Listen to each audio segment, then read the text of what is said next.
Gotta wait for it to fade so it gets a little lower.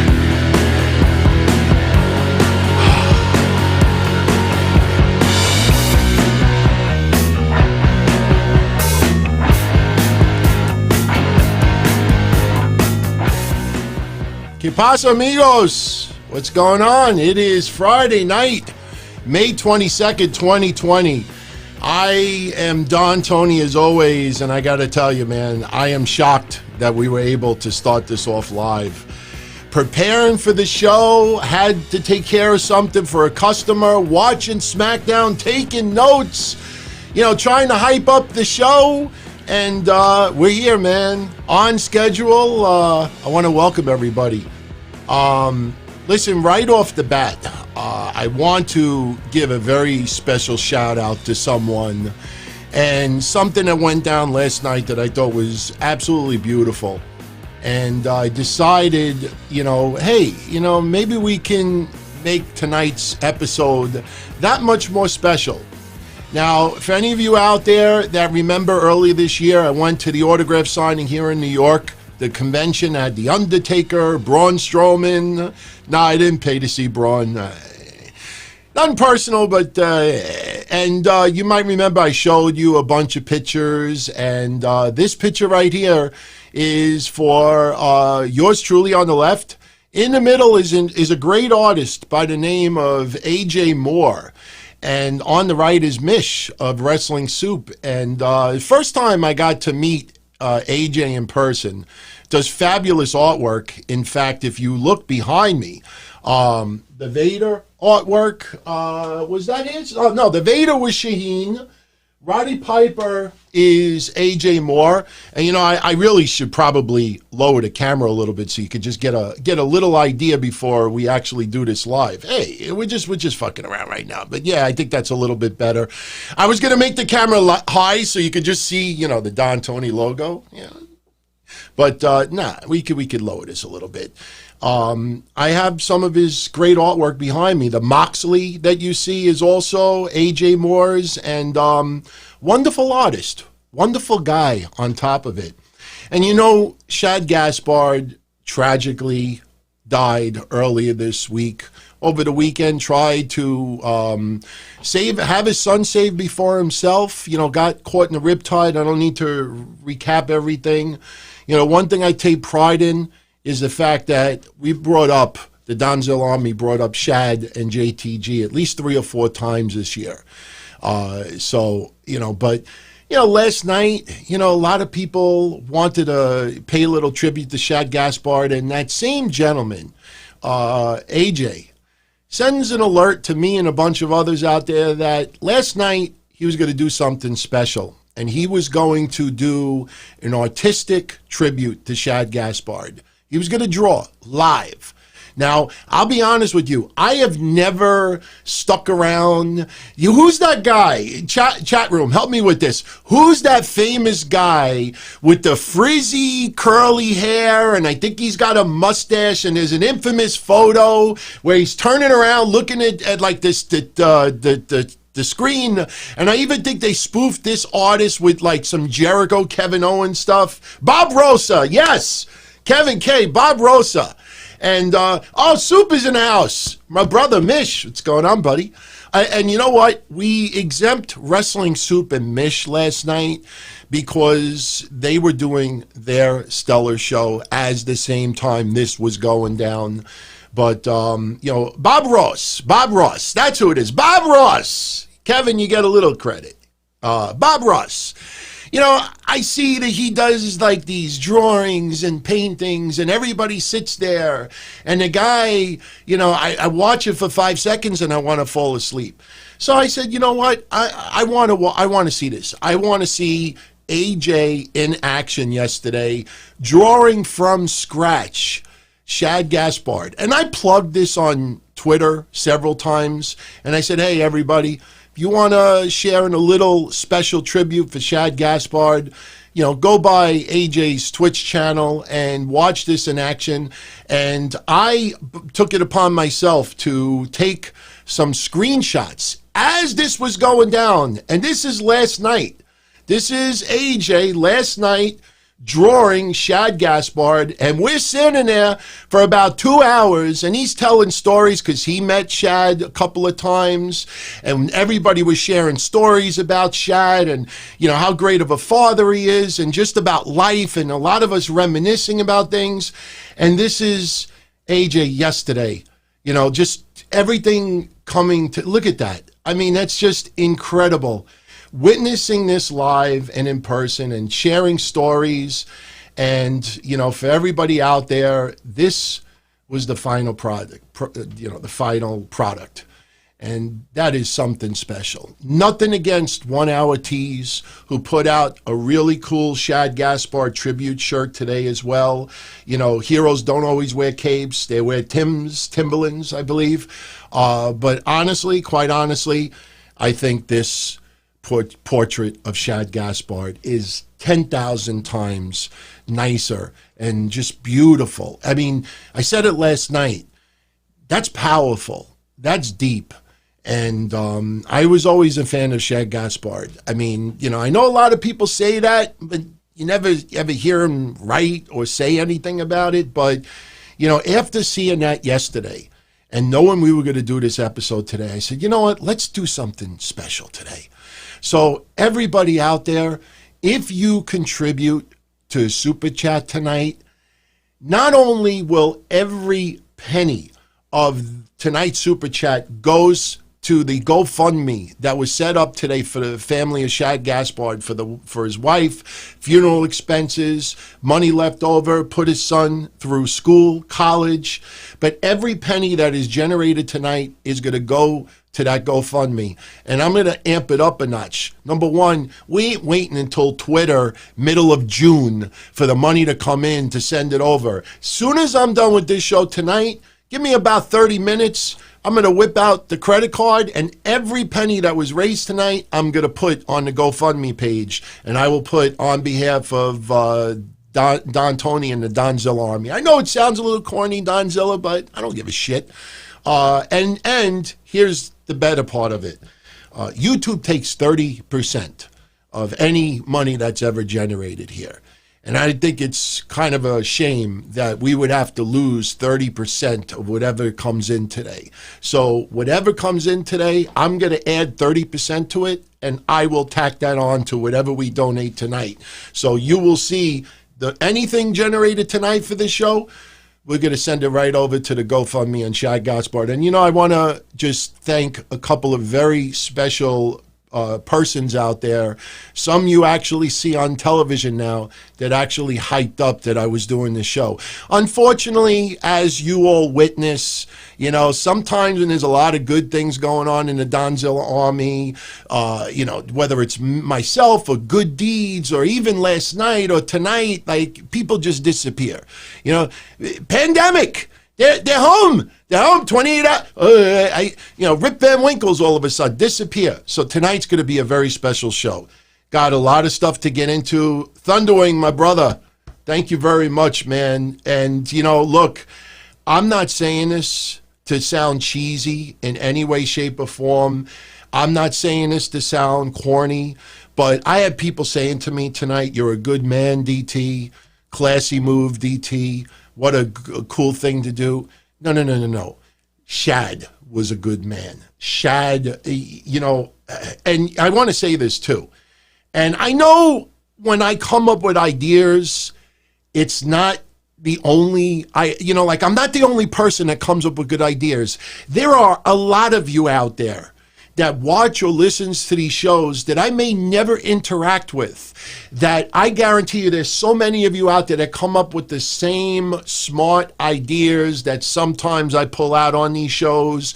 Other podcasters, without a doubt, come up with great ideas as well.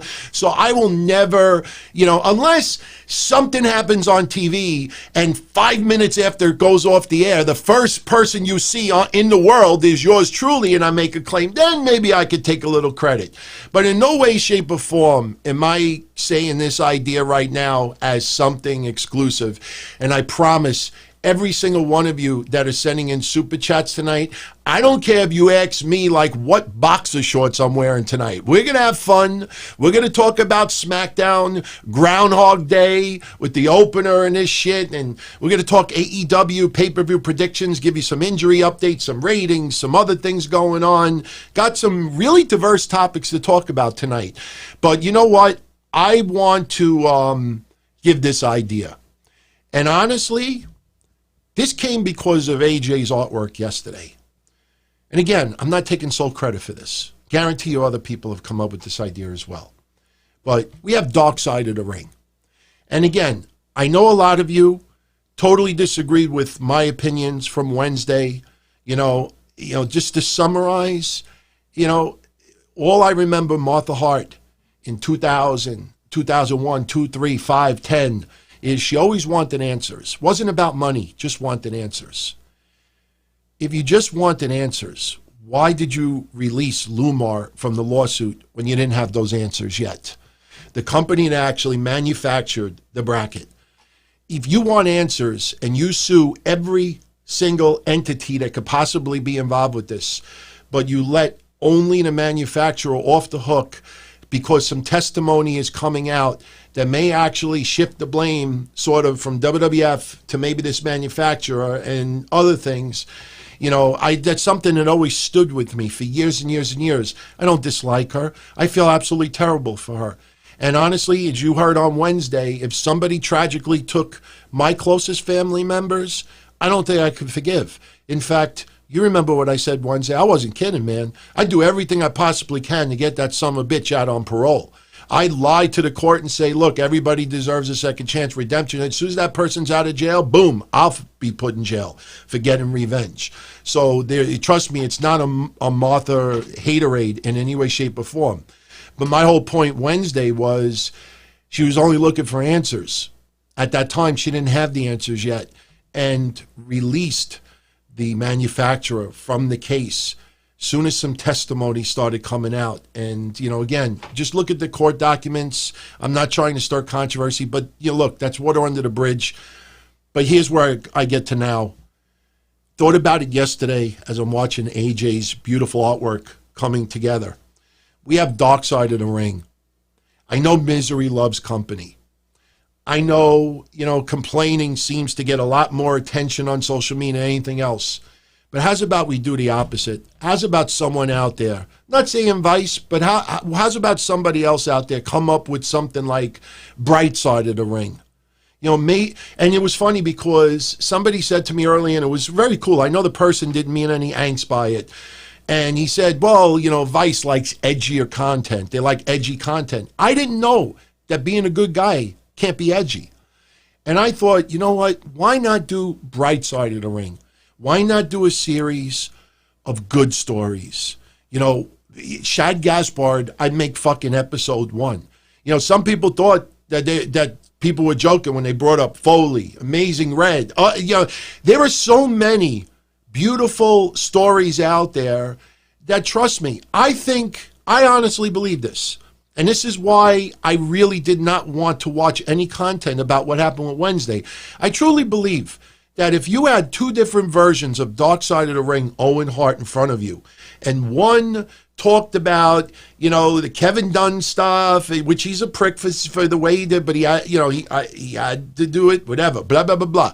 Like the real dark. Wow. I think Vice was trying to shut me down. You didn't miss anything. Everything just flashed in front of my screen. I'm like, okay, Vice, I'll lay off. Chat room, just let me know that you're still here. We just had like a flash in here. Okay, yeah, all right. Report filed, yup. No, but seriously, I know Dark Side of the Ring, it's dark stories, but this season felt more of haterade to WWE. And a lot of people have agreed with me on this. But if you had two different versions of the Owen Hart, one was the tragedy, the fall, all the shit that was surrounding it, and then you had an episode which was a lot of wrestlers from yesteryear talking about Owen Hart, home movies, ribs, just a lot of nothing but positive and a lot of great stories about it. Which one would you probably enjoy more watching? You watch it Wednesday, you cry, You get angry, you get pissed off, and you're left with bitterness in your mouth. You know, this is 20 some odd years later. We already know who's at fault. We already know the show should have ended. We already know that, you know, it was cold the way things went down. But after 20 some odd years, you know, we can't just show some love. So that's just my opinion on it. I'd love to see a series come out called Bright Side of the Ring, and it'd be nothing but positive stories. And something tells me you probably get better ratings for that, because you know when you turn it off, you have a smile on your face, you laugh. You might cry, but happy tears. There's a big difference between happy tears and tragic tears. Especially right now, with everything that's going on, I think people would like some more positive stories. Look at the outpouring of love for Shad Gaspard. I didn't know him personally, never met him. Don't recall ever seeing him at an autograph signing in the past. I'm not going to lie, you know. But, man, you see what's going on out there? Just the love and the tributes. Man, that's a wonderful thing. So, you know, we'll never see it. We'll never see it, you know, because like I said, misery loved company. But I wanted to give, you know, one final tribute to Shad Gaspard. So I promise everybody, all the super chats that are coming in, we're going to tackle them all, have fun tonight, talk about a lot of stuff. And you want to know something? I'm glad that we did not get into the AEW pay-per-view predictions Wednesday. Yeah, it's only one match that changed, but, you know, it's a match nonetheless with some big news coming out of it. We remember Britt Baker on Wednesday. We talked about a lot of those spots that, you know, you were really surprised if all of them escaped without injury. Rey Fenix appears to be okay. Hikaru Shida appears to be okay. Nyla Rose as well. But unfortunately, Britt Baker, there's no official word yet, but the word going around, torn ACL. And if it's a torn ACL, she will be out of action for a very long time, you know, which is sad. It's sad. I mean, look, accidents happen. I know immediately everybody's going to point to, you know, just inexperience in the ring and this and that. You know, it's an accident. And, you know, Penelope Ford will be taking Britt Baker's spot on the pay-per-view. Penelope Ford will be taking on Chris Statlander. So we'll get into that match a little bit later on. One match. I don't understand this. I honestly don't understand this. You know, you think about it. I want people to just realize this for a minute. You know, they did this invite, you know, the roster to roster invite, all this shit, you know, which is the wild card rule, but, you know, brought back the invitational, whatever it is. And WWE tried, they did a TNA move, in my opinion. Sometimes simple is better. Less is more. All right. The wild card rule, you didn't know when the wild card rule was going to end. You know, you do the invitational, you know, like, why does it have to go until the end of the year? Why do you have to tell everybody it's going to go to the end of the year? Why not? Because of everything that's going on, we're going to mix it up a little bit, this and that. But here's where they went TNA on this. They announced that a superstar could go to the other brand 4 times during the year. 4. As in 4 horsewomen? 4. So Charlotte was on SmackDown last week. She wrestled on SmackDown this week. And to me, if I understand this correctly, that already counts as 2. So basically, Charlotte, unless they pull the AJ, if you don't know what that is, I'll tell you in a minute, Charlotte can only go to SmackDown 2 more times during the year. Talk about blowing your load. I mean, you know, like, I'll give you a great example. If she hears me, she'll get pissed off. My fiance loves crab legs. Crab legs are fucking expensive. Thank God I got a friend of mine that owns a seafood store in the same shopping center as me.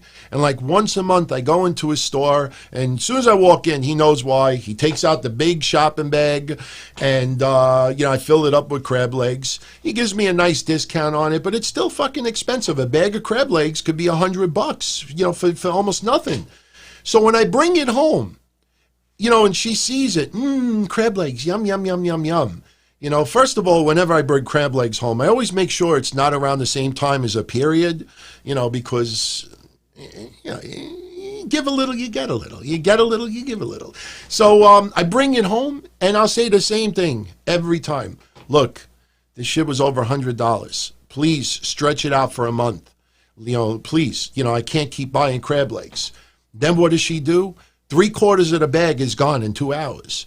I'm like, come on, you got to stretch this out for a whole fucking month. You already used 3/4 of the bag. That's what they did with Charlotte. That's what they did with Charlotte. She's already been on SmackDown twice. You know, come on. But here is where I just, come on. When I talk about the scenic route, Tamina was the pit stop. Bayley versus Sasha is the ultimate route. So halfway to that route, I got to take a leak. Pull over. I got to stop at this pit stop. You know, it's El Tamina's pit stop. That's what Tamina's match was at Money in the Bank. The pit stop. You know, the rest area break. So now they're doing the same shit on Raw. Because if you're not aware of this, they announced this tonight. You know, like to quote Vince McMahon, vintage 1983. Whenever George the Animal Steel would put the pad and so on,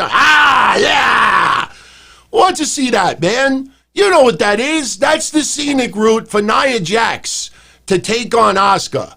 You know, nothing against Natty, but come on, man. Natty's got, you know, I've said it before, you know, look, her father passing away was tragic and everything. And, you know, you look back at Natty for the last 10 years, like I think the two biggest reactions she ever got was when Brett came back and when her father passed away.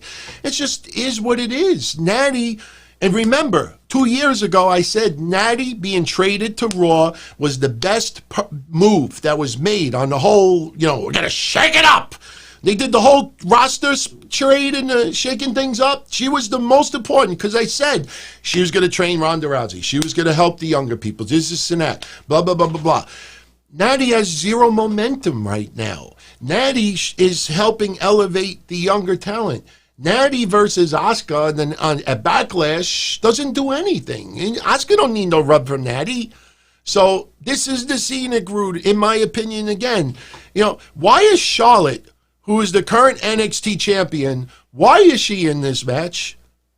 I mean, are we going to get a run-in from Io Shirai or Rhea Ripley or both of them together to, like, take out Charlotte? And that'll set up...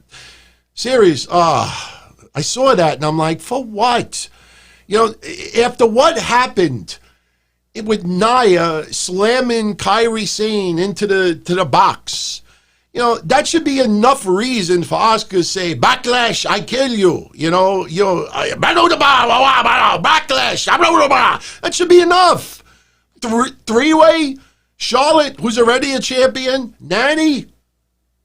I mean, why not put Liv Morgan in there? Even though she wouldn't have won it, but why, you know, you just had her crying about her mom and this and that 2 weeks after Mother's Day. Why not put, what is that? Seriously, that's lazy, in my opinion. That's lazy.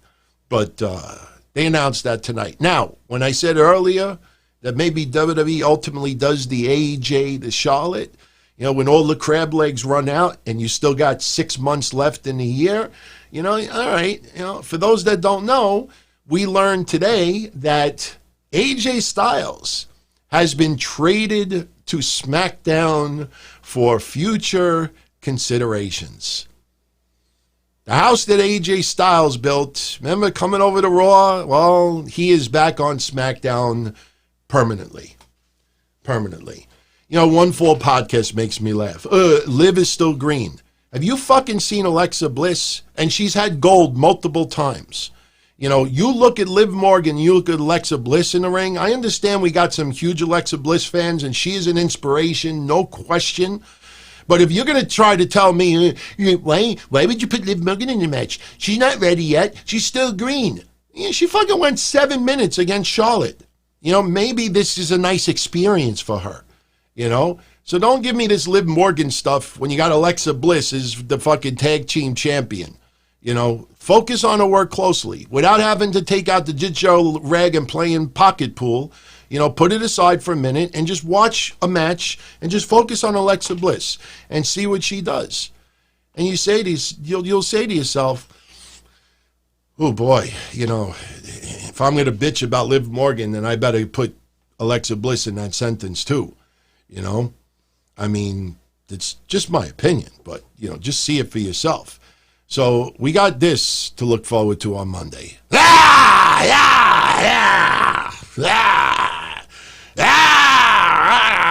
I said that if we get over 1,000 people streaming live tonight, and the funny thing is that my YouTube thing right now, where it says concurrent viewers, it's frozen right now. I don't know, we had like a little quick glitch earlier for 2 seconds, and it's stuck on low number concurrent viewers. But if we go over 1,000 tonight, I promised that I would injure myself and start pulling my face in different directions to try to simulate Sammy Guevara. I love doing shows on Monday. I swear to God I do. And I love debating with my co-host Kevin Castle. But this is a perfect example why, I don't like getting into discussions with AEW. And for everybody that asked, yes, there will be an AEW Double or Nothing pay-per-view recap tomorrow night. Yours truly will be hosting it. I had a bunch of people say to me, hey, are you going to do the recap with Kev? And I said, not for nothing, why would I do a pay-per-view recap with someone who does not like AEW, that is not a fan of AEW? So that's just dumb. I wouldn't do that. But another thing is that I understand some people joke on social media. I understand some people are serious on social media, and then when they get backlash, then they were joking. They were serious before they were joking. But few people, because I show a lot of love for Sammy Guevara, few people had sent me, a couple of screenshots of some conversation on Sammy Guevara. And I saw this one where he had said, and I'm not throwing shade on him, but I just want to give a little explanation with Sammy Guevara that, it's cringe for anybody over the age of 40 to enjoy Sammy Guevara's work. And this is the guy who gushed about Austin Theory. And this is the guy who gushed about Hector Garza. And this is the guy who's gushed.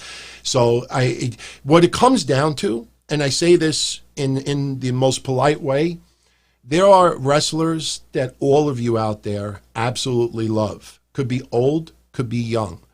All right? And no one is going to tell me that I can't be a fan of someone because they're of a certain age or a certain look upon themselves. What was the word that he was using? That twink?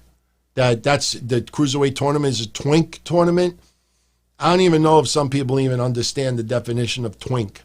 I'm a fan of Sammy Guevara because he reminds me a little bit of Tony Mamaluke. If anybody remembers Tony Mamaluke, one of my favorite ECW guys, yeah, he was never high on the food chain, but that guy bumped like a motherfucker.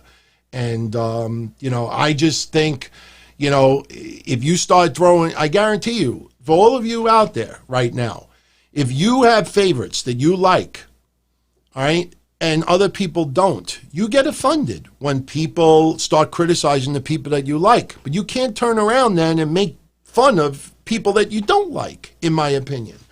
I'm a fan of Sammy Guevara's work. I understand the demographics for Sammy Guevara, but you see, here's the thing about wrestling also, and this is where a lot of people made the mistake about the Jericho Cruise. A lot of people, open mouth, not insert foot, insert sausage. There were so many people that were quick to make fun of the Jericho Cruise for AEW, calling it a sausage fest, and like, oh my God, could you imagine how uncomfortable all the girls feel and this and that? And it was cool to see people on the boat. Hey, see that? The fingers over here, that's from one of my friends, a female friend that actually, Andrea, she went on, I hope it was Andrea, she went on the cruise. She was like, I didn't feel uncomfortable because not everybody goes to a wrestling cruise to try to get laid. Not everybody goes to a convention to try to get the 7 digits. Wrestling fans sometimes go to things simply because they're wrestling fans. So as far as Guevara, I don't judge my favorites in wrestling based on how big of a load I can blow. And that goes out to everybody out there. You have your favorites, you enjoy your favorites, no matter how old or how young that they are. It's just my opinion. And the Jericho Cruise, I tell you, man, men, women that came back, they loved it. They loved it. I truthfully believe, and I've said this before, I truthfully believe, and that's why if you go to my Twitter and you look at my profile, and first thing I write, positive vibes. Second thing I wrote, it's still on there now, turn life's chicken shit into chicken salad. It gets to a point where you got to make the best out of life and try to enjoy it as much as you can. And what I feel, with the Jericho Cruise and other things that go on, is that there's a lot of people out there that just don't like to see other people happy. The Jericho Cruise, right away, knock, knock, knock, knock, knock. Certain things about wrestling, knock, knock. Look at this. Great example. And this doesn't involve Kev or anybody else. This is just a totally different subject. Did you guys see this today? Did you guys see this yesterday? AEW Heels. Now, look, Brandy being on TV as a character as much as she is, that's up for debate. I totally understand why some people, the Nightmare Collective was a failure. I mean, it just never clicked, in my opinion. I laughed at people who were making fun that the wife of a young buck was in charge of merchandise, in AEW. And as I'm hearing people making fun of that, I'm flashing back to 1999, ECW, the original ECW, when I started pushing tickets for them. And I got to, become friendly with a lot of people that worked behind the scenes. And I'll never forget Lou D'Angeli, good guy, he's really, really good guy. And I've told some cool stories in the past. But I'll never forget when he took me around the merchandise table and introduced me to this woman and this woman and this woman. And who are these women? Oh, that's so-and-so's girlfriend. Oh, that's so-and-so's wife. Oh, that's so-and-so's girlfriend. Oh, that's so-and-so. Go into the back locker room. Oh, that's so-and-so's wife. Oh, that's so-and-so's wife. Some people don't understand that, family, if you try to make it as much of a family business as possible, you do put people in positions that maybe you look on the surface and you don't think they should be in that. But, you also see out there people who just want to complain about everything. This AEW Heels thing, what I thought was hysterical about it? I saw so many guys, and I swear on Jesus Christ, I'm not talking about anybody I know personally or podcast land. It's not anybody, I swear. I saw so many guys for the first 2 days when that Heels video came out that we played on Wednesday, making fun of this. And then they were making fun of this today because the first 100 people, because earlier today they had a Zoom party. It was for AEW Heels, and the first 100 that sign up for it, you got to pay $20, but you get that tote bag in return. And I see a whole bunch of guys, and it made me think of the Jericho Cruise, the Sausage Fest comments and all that. And they're making fun of it. You got to charge $20. Oh, if they charge nothing, you're going to have 1,000 people trying to sign up. That's number one. Number two, they gave the tote bag, who's going to do with a tote bag? And then the best part, I see all these guys trying to sign up for AEW Heels. For those that don't know what this was about, and I don't know who actually took this screenshot earlier, but do you see that? I'm sorry, I don't see any Joes or Roberts or Leos or Liams or Jonathans or Jean, Tonys. I don't see any testosterone in that chat room. AEW Heels, breaking news, is for fucking female friends, female fans to talk female stuff with female wrestlers. That's what AEW Heels is all about. And guess what? Women kind of like tote bags more than men do. So it's just if you don't fucking like it, ignore it. Ignore it. I'm not a girl. Oh my God, I almost put my foot, I almost said I'm not a guy. I'm not a girl. I can't join that, but I'm not going to diss it. It's for women. Now, if you really want to try to stir shit up, you could use the excuse that people have said in the past. Oh, there's a cable channel for black television. Why isn't there a cable channel for white television? That's the dumb argument you get.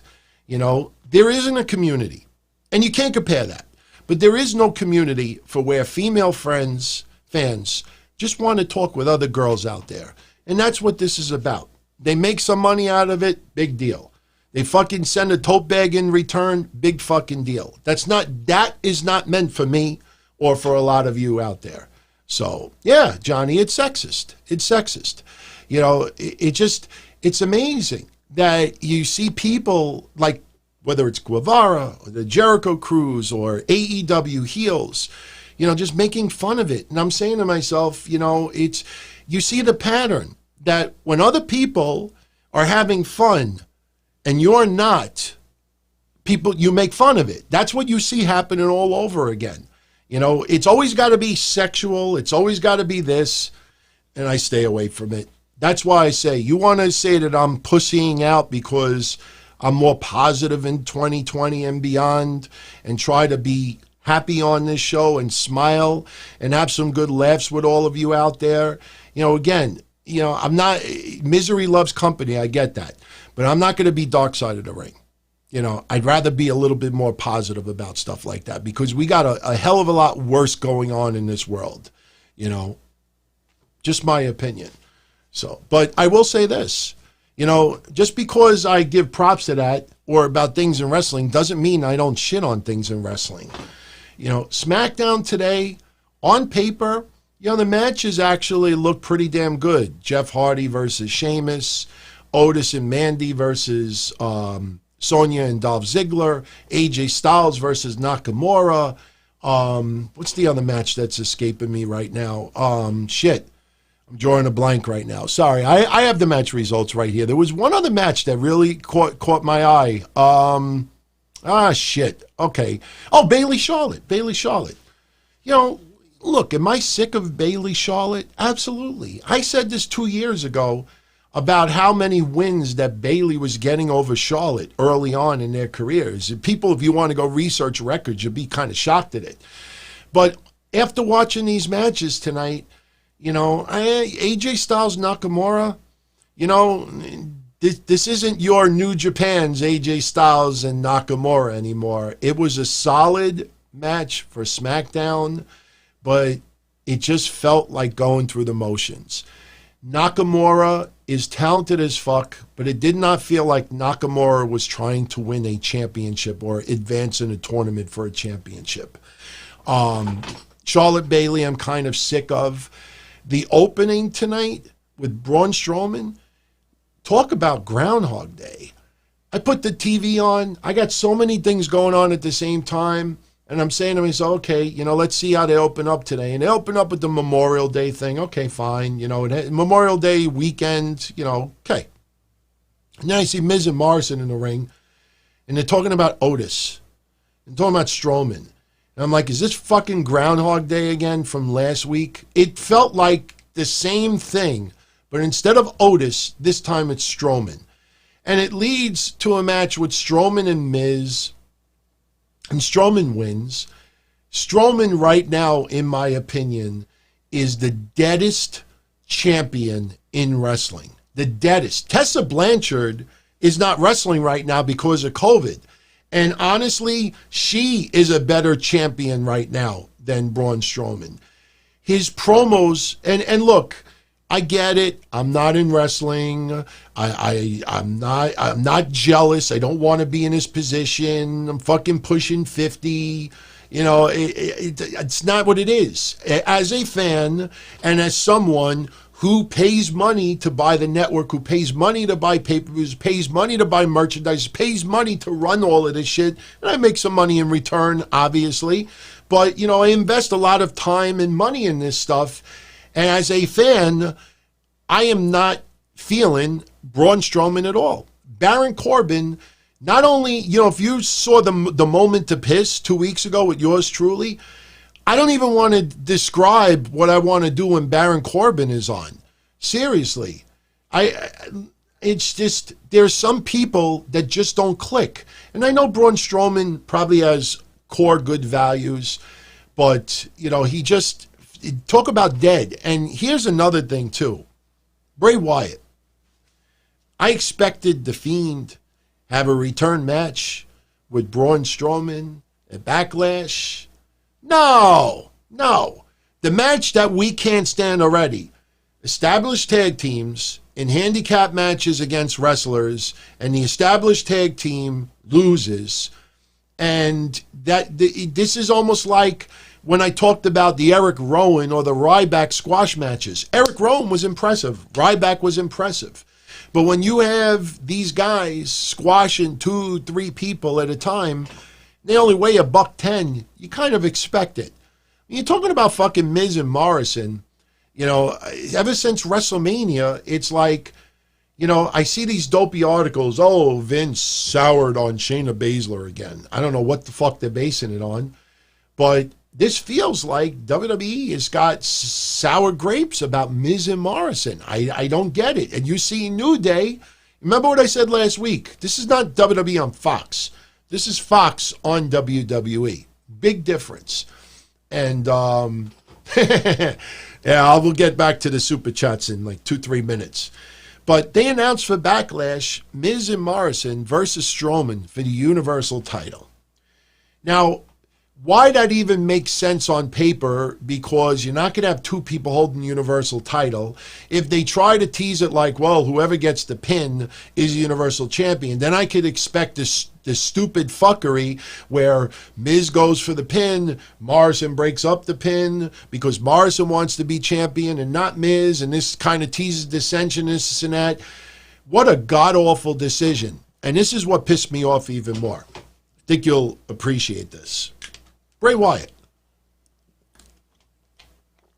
For me, talk about comeback wrestler of the year last year, totally transforms, Firefly Funhouse, The Fiend, selling replica titles for $5,000 and this and that. Do you know I went back into the archives? I checked around February, just to see, since we're approaching June now, hey, let's check and see how much Bray Wyatt has wrestled since the last 3 months. And I know we're in COVID. But again, this is what I've said for several weeks now with WWE.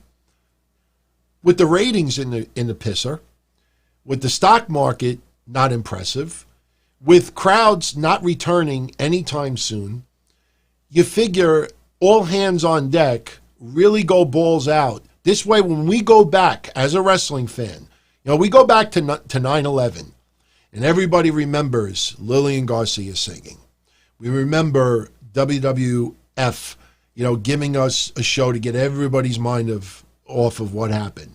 I think back even baseball, when the Mets came back. And you remember moments of 9/11 and sports and entertainment that really, really, just to see even policemen and firefighters with the New York hats on and everything. It was just memories. You think in the middle of COVID, you would do extra. So when people go back and remember this period of time, you remember, oh my God, remember years ago when we had that virus and for the first time ever, fans couldn't go to shows and this and that? You would think all hands on deck. You'd think that it's everybody, it's just balls to the wall and just show. This way, when we look back and say, you know what, WWE, for the fans, they were the only goddamn game in town. Now you got car racing. For months, you had nothing but wrestling.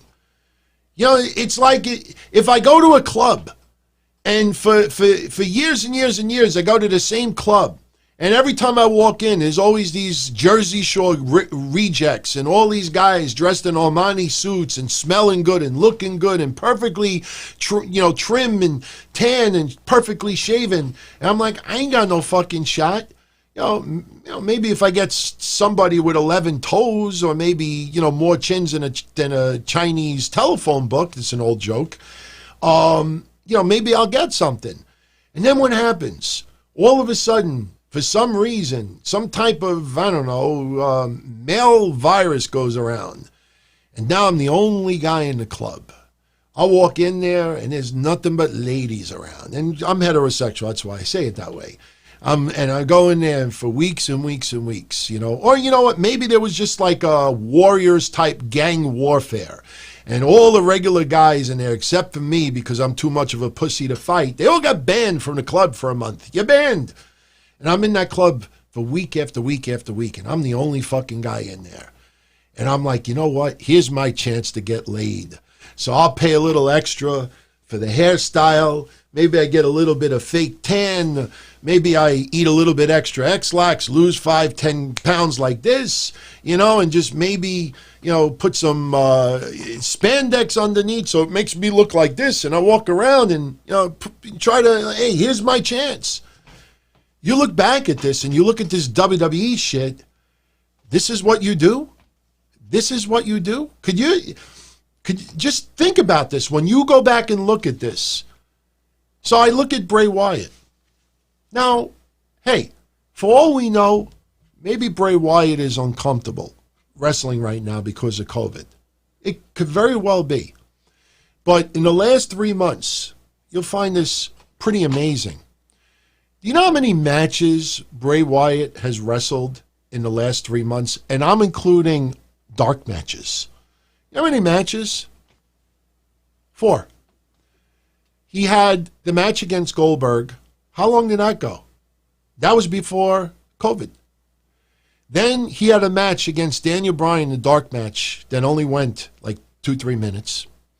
Then he had WrestleMania against John Cena, which was more of a motion picture, and only at the very end did he really perform any wrestling moves.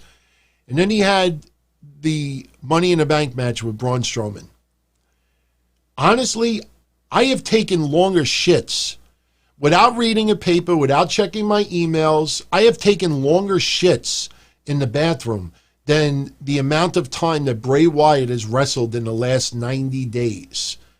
And I'm not knocking Bray Wyatt at all. It's the opposite. Here's a time where you probably need some of your guys more than anything else. And what do you got? Edge and Randy Orton, okay, yeah, greatest wrestling match in history. Greatest fucking wrestling match in history.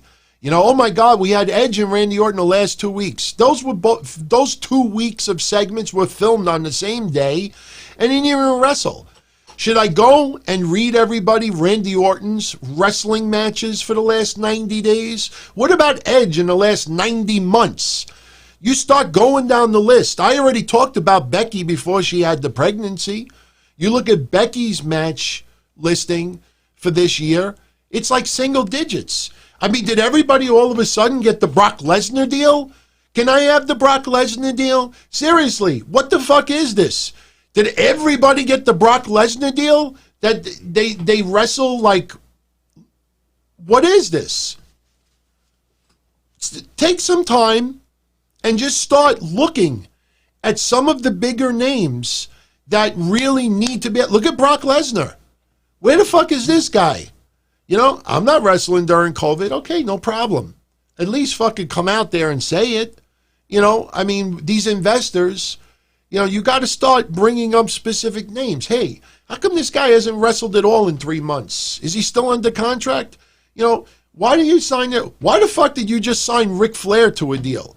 Why? So you could just say he's a WWE guy until the day he dies? Like, there's so much more WWE should be focused on right now, and they're not. So, that's why, look, I guess we could segue into Seth Rollins for a minute, because quite honestly, SmackDown today, it wasn't bad, but it wasn't anything memorable. A lot of the matches led to be continued.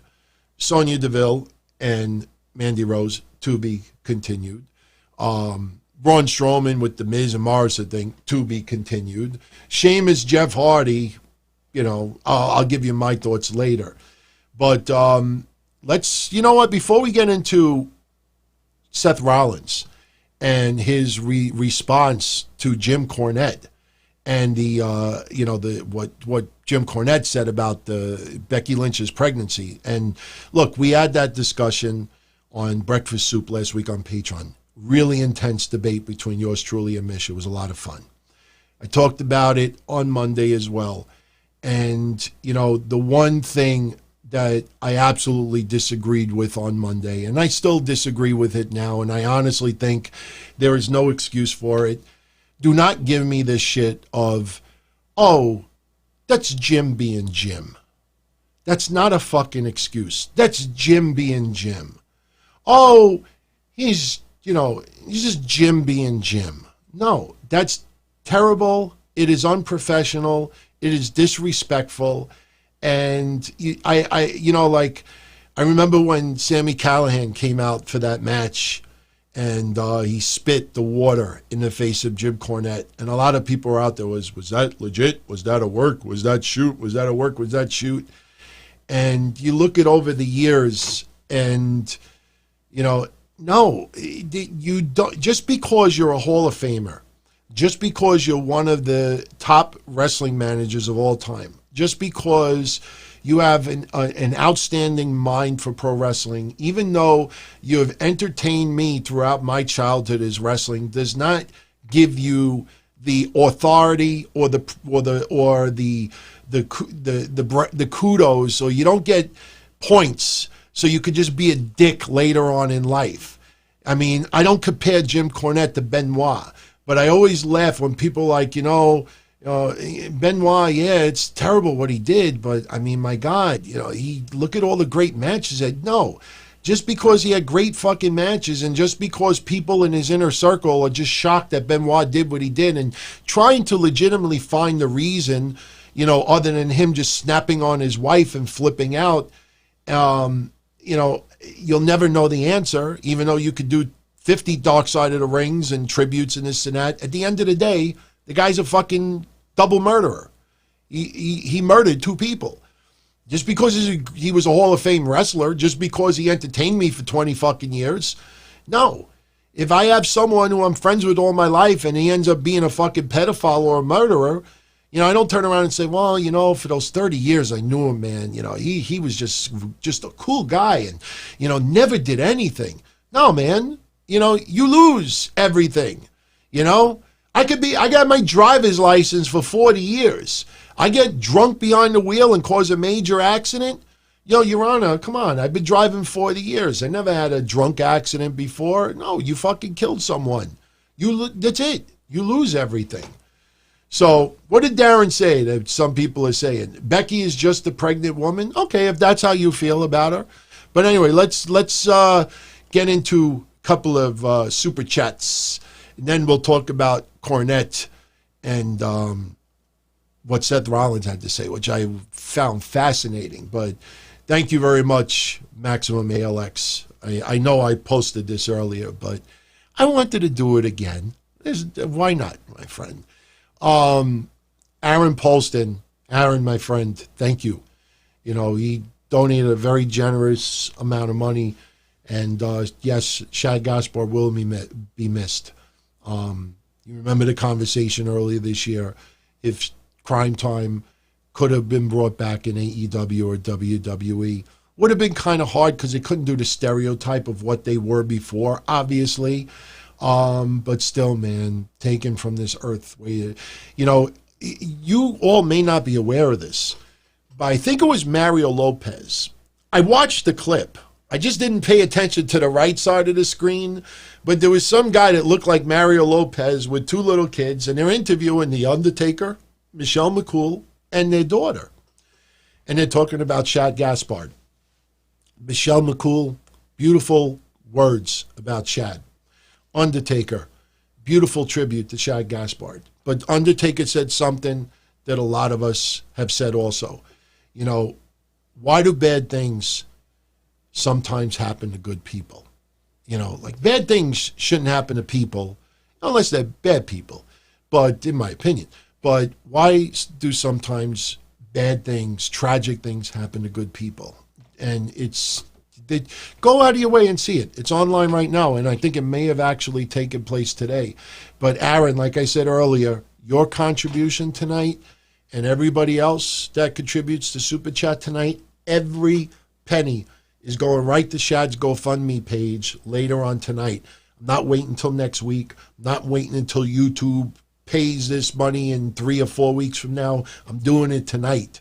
And I will post on my Twitter the link, the screenshot, and I will play it here next Friday for everybody. So very generous of you.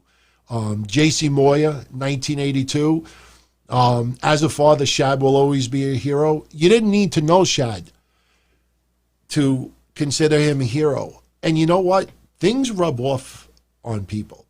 Sometimes you never even know the person personally, never even met them.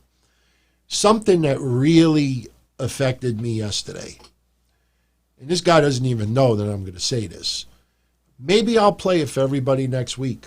I don't know. I don't know if you all out there really would want to cry. But about maybe 5-6 years ago, I went to a wedding. This is before my mom, had the major heart surgery. Went to a wedding about 5-6 years ago in Long Island. It was myself, my fiance, my parents, my brother's family too, blah, blah, blah. So we go to the wedding, and they did this certain point that I don't go to many weddings, so I guess there's a traditional thing where they have all the married couples get up and dance to like a slow song. And I see all these people go up, and my mom and dad got up, and they started dancing. And I said, they look cute, so I take out my cell phone.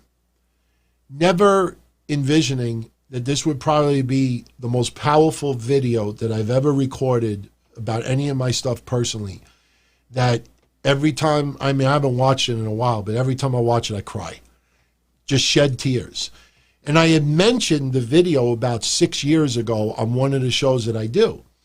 And the reason why I cry like a baby every time I see it is because I didn't even know about this thing that they do at the weddings, but they announce as the song goes, everybody who's been married less than 5 years, sit down. Everybody who's been married 10 years, sit down. 15 years, sit down. And as I'm watching this, I see couples going off the stage, and it's getting smaller and smaller and smaller. And I see my parents are still there. And then they go to 30 years, 35 years, 40 years. And it came down to 2 fucking couples. And I watched everybody giving standing ovation. And it was powerful because it's my parents. You only have 2. You might have some extras, but, your 2 main parents. So this guy, Art, yesterday, as he's drawing Gaspard, he's talking about fathers. See how it gets to me? He's talking about fathers. And I don't talk to Art, AJ. I call him Art as a nickname, but AJ. He's doing the art yesterday, and he's talking about fathers. And I'm not going to repeat what he said about his personal stuff, but he starts bringing up, he's like, he goes, I remember his story. He says, DT, are you still here? And I'm like, yeah, I'm watching everything. He says, I remember 6 years ago, you were on one of your shows, and you were talking about the night that you went to a wedding, and your parents started dancing. And they were calling like 20 years, 30 years, 40 years, and my parents were still there. This guy, I only met him once. Talked to him a little online, but that's it. And he's talking about this yesterday and how that was so powerful for him and never left him. And, it just blew me away when I heard that yesterday. I have the video still. I've never made it publicly. If I play it publicly one day, trust me, you'll all be crying. It's that powerful. If it gets to me like this, it's that powerful. And these aren't fake, man. That's another reason why I wanted to do video with all of you. Not to be emotional, I swear to God, and not, to try to shed tears or make anybody cry. But, you see it. You see with the eyes. You see with the eyes. But he said that always stuck with him. You don't know my parents. You don't know me. My point is that sometimes good people parents, mothers, fathers. You see examples of heroism, being a hero. I'm all like discombobulated now. You don't have to know that person personally. Now, you can be a hero without losing your life. You could be a hero and have no kids. You could be a hero to someone else. You could be a hero to your neighbor. You could be a hero to somebody you don't even know. I swear to fucking God, I swear to God, I'll quit the shows right now if I'm making this up. Today, I went to UPS. I had to drop off a box. I was returning something. Actually, I'm not going to lie. What happened was, you see this? If you notice, I didn't have this connected until Wednesday. I always had this shock mount, but I was missing a screw. So I ordered the shock mount through Amazon. I took the screw and I returned it. I needed the screw to connect the top. So I dumped thousands of dollars to them. So I'm entitled to a free screw once in a while. So I go to UPS today, and there's a long line down the block. They're only letting in people one at a time. One person comes out, one person comes in. So there's about 20 people in front of me, and this woman comes out of a car, and she's like maybe like 70 years old, 75 years old, and she says to me, she goes, listen, you know, I'm right here. I'm going back in my car, and, you know, when other people come up, you know, just let them know that, you know, I'm behind you. And I looked at her and I said, ma'am, I can't do that. And she's like, why can't you do that? I said, because people are going to walk up on this line behind me, and you're going to sit in your car for 15, 20 minutes when everybody else is standing outside. And then when you get up to the door, then you're going to get out of the car. I said, you know, I can't control I have to explain every single person online. I said, what if there's 30 people behind me? I said, and they don't know that you were online this whole time. I said, I can't do that. And she's like, I can't stand on the line that long. And you know what I said to her? I said, you want to leave the box with me? I'll return it for you. I'll stand online. And she's like, you do that? And I'm like, yeah. And she was looking at me, and she's probably thinking in the back of her head, you know, what if this guy takes it and just walks away? I don't think there's much that I would want from a 75-year-old woman out there. But she's like, oh, my God, God bless you, and this and that. And I'm like, no, it's like, it's not a big deal. And I was a little concerned because I thought maybe the guy, you know, in front of me or the guy behind me now was going to get a little pissed off, like I'm returning other people's boxes. But she left the box with me, and she left. And I was saying to myself, wow, you know, somebody trusts me that much that I don't even know that, you know, gives me a box to return. I just thought it was the right thing to do. Didn't even think twice about it. It's just, you could do good things and nobody has to know it, see it. You could be a hero to people and not even realize it. And that's why the passing of Shad really got to me. I'm never going to be a father to any kids. I'm not going to have kids. I'm too old. I could still have kids if I want. I don't want to be fucking in my 70s when my kid turns 21. You know, I always remember my best friend, you know, when we were 15 years old, his parents were almost 70. And his mother died when he was 12 years old. And I was friends with him for decades and decades. And I remember one night he just started wailing, crying, angry at his mother for having him so late in her life because she was not around to see him graduate, get married, have a kid, get successful, this, and that. And that always stuck with me.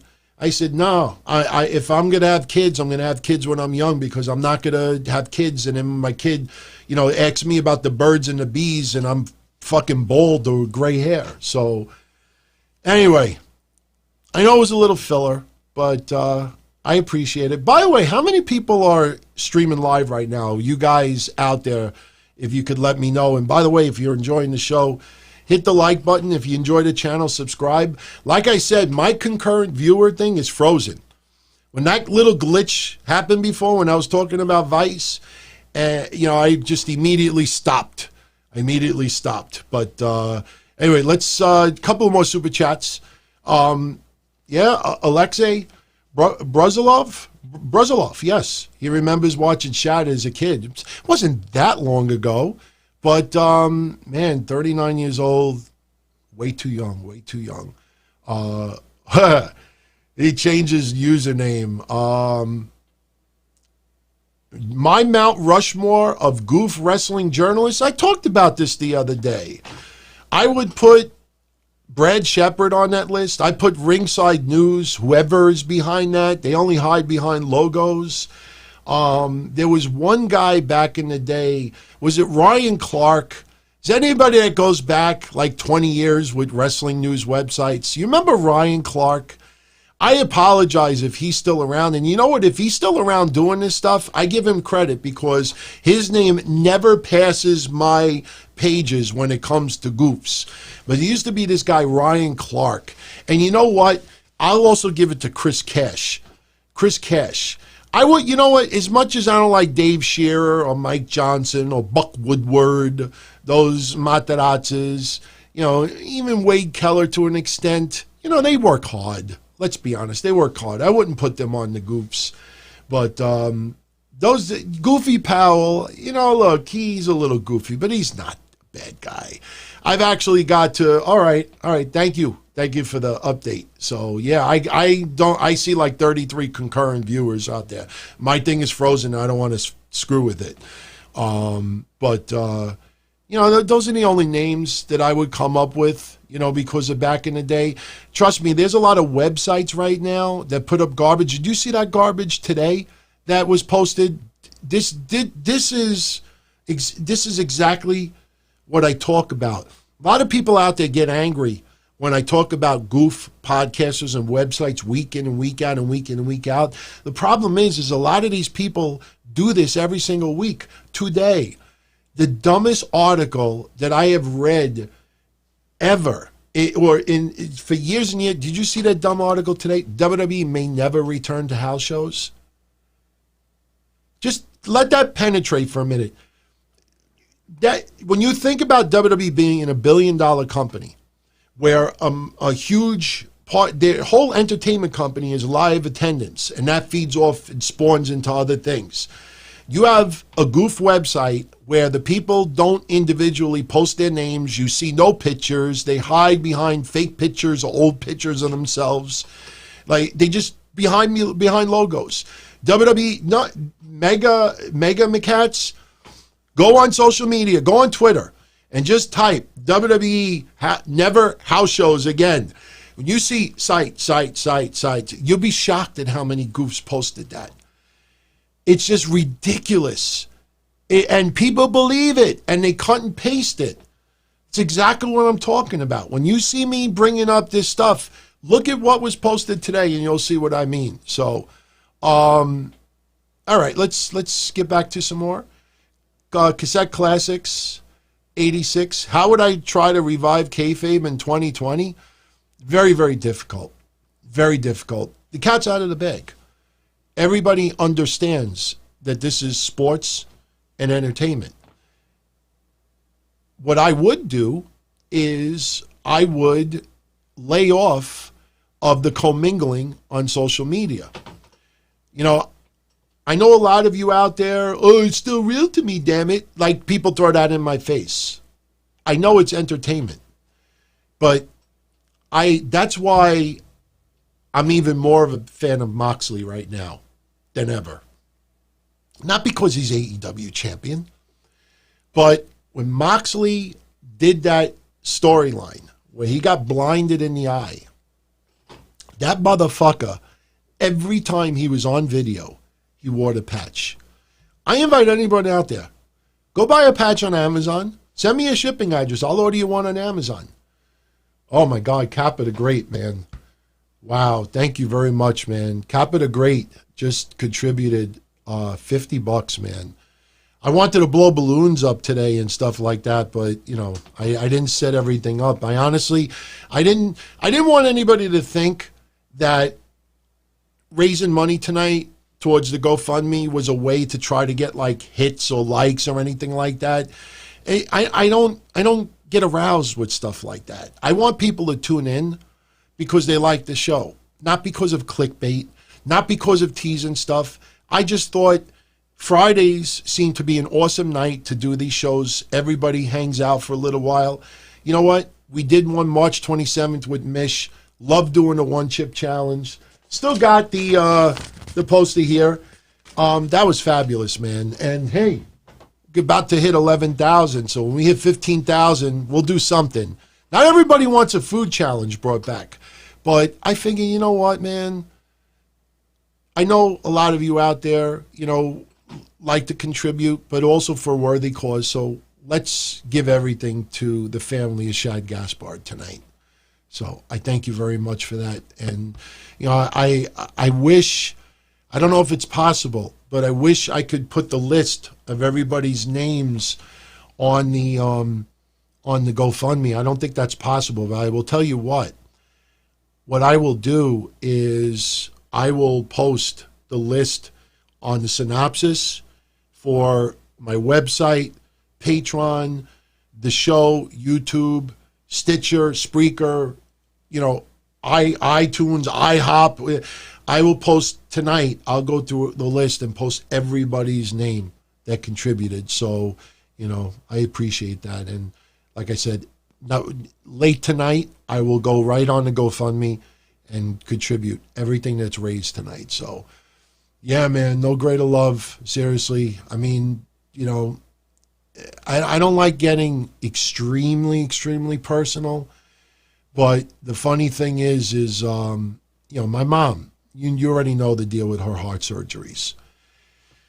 About 2 years ago, my father was teasing her a little bit. My father is just lighthearted, not bullying or anything, just like cracking some jokes. And we had a whole bunch of people, and we were behind the house barbecue in the yard. And I remember my father was just really goofing on it a little bit. And I remember my Aunt Joy saying, will you stop?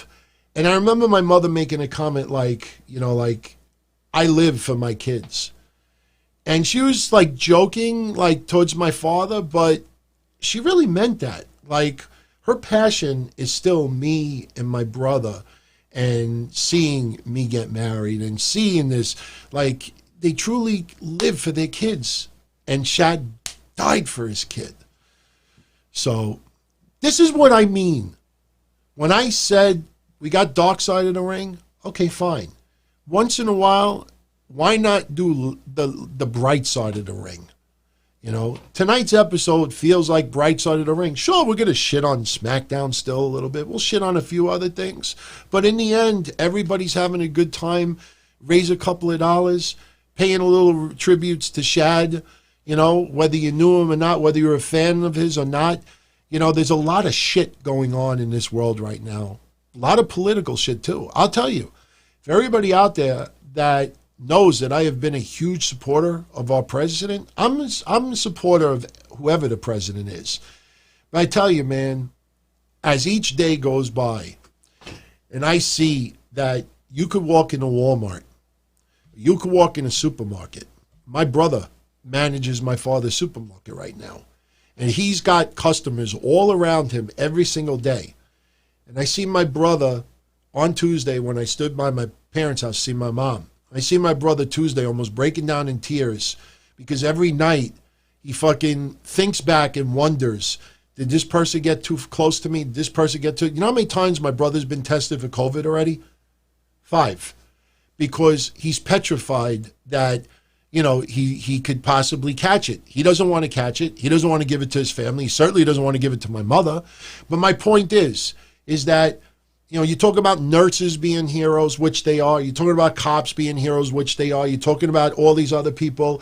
I think of my brother who is in a grocery store 12 hours a day, 6 days a week, and he's surrounded with people that could be walking around with this fucking virus. If that is... okay for my brother to do all that, but it's not okay for someone who owned a florist, who owned a salon, who owned a bodega, who owned a candy store, who owned this and owned that, but they can't reopen because of all this stuff over there. As each day goes by, I get angrier and angrier at my mayor, at my governor, at my president, and I have decided, you know what? You're going to give me a $1,200 stimulus check, which I haven't gotten yet. I'm going to keep it. I'm going to spend it. If I could fucking get money legally, any way I possibly can, I'm going to fucking take it, man. Because if I don't take it or if I don't pursue it, it just seems like the debt keeps going higher and higher and higher and higher and higher anyway. So you know what? I'll fucking take the money. When things get better, I'll take my fiance out to dinner. Maybe I'll buy my mom a carrot cake because she loves carrot cake. Maybe I'll fucking buy something for the show. Maybe I'll do some trivia contests. Maybe I'll fucking buy something for my car. I am going to be selfish from now on. Not in this, obviously, but the days of me being, I'm pro-USA, will always be. I'll support people, even some that I don't like. But when I see the shit going on right now and you see the power grabs that a lot of these places are doing, that it's okay that you could walk. Like I said, you walk into my brother's store, replace the groceries with flowers, and you tell me what the difference is. Today they announced that the president wants everybody to be able to go to church. And I see these dickhead reporters arguing and saying, I don't feel safe going into church. I don't feel safe. Then don't go in the fucking church. If you're in a newsroom, you don't fucking hang out with every reporter that's there. You don't all live in a fucking halfway house. You're in a room with fucking 20, 30 other reporters, and you don't know what the fuck that they do after the reporting is done. So replace McEnany with a fucking priest. And instead of watching the press conference today, it's an impromptu. What's the difference? I wear a mask. I clean my hands.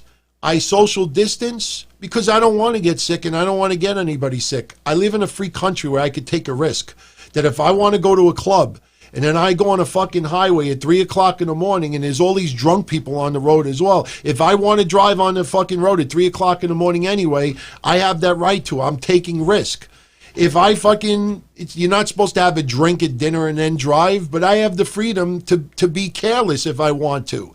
If I want to go to a club and I fucking, Amy's there. I'd stay away from her, man. She fucked Joey, right? She fucked Johnny, right? She fucked Angelo, right? She fucked like 6 guys last week. You really want? I have the freedom that if I want to be an absolute moron and fuck her anyway, and then I have a massive disease because of it, that's on me. If I want to sleep with my fiance and not wear protection and then somebody gets pregnant, I have the right, the freedom to, make a mistake. I'm not saying that that's a mistake. The point is that, we have the freedom, the government trusted us. And wherever you live right now, even if it's outside the United States, the government trusted us for the last 2+ months. Stay at home, social distance, don't work for most people, clean your hands, be careful. They trusted us for 2+ months. Now it's time for them, for us. No, we trusted them. Now it's time for them to trust us. All right? We trusted them. They were going to take care of unemployment and pandemic, and they were going to take care of this, and they were going to do everything possible and make the vaccine, sooner than later, and the testing and everything else. We trusted them for 2+ months. Now it's time for them to trust us.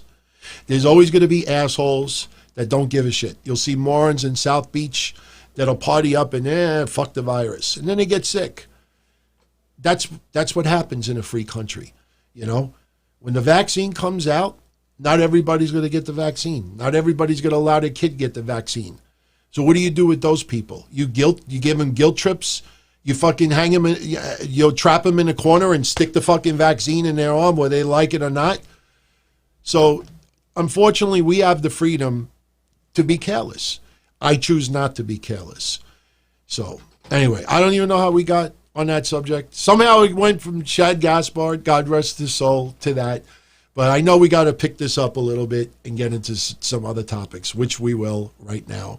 So big shout out to, when I look at the super chats, the only thing I don't get to see right away is the names. I got to adjust my end. But David Peralta, what's going on, my friend? Matthew Rychecki, curious to see what AEW does tomorrow. You paid the $50 to support them. I did too. I do a podcast. It's funny. It's funny when it comes to tweet fucking and social media, you have people bashing promotions that they don't like. And what's the excuse that they give? well, I do a podcast, I write a blog, I run a website, I have to cover these places, even though I don't like them. But then when it comes to dropping a few bucks, I ain't ordering that. I'm not buying that. I'm not doing this. I'm not doing that.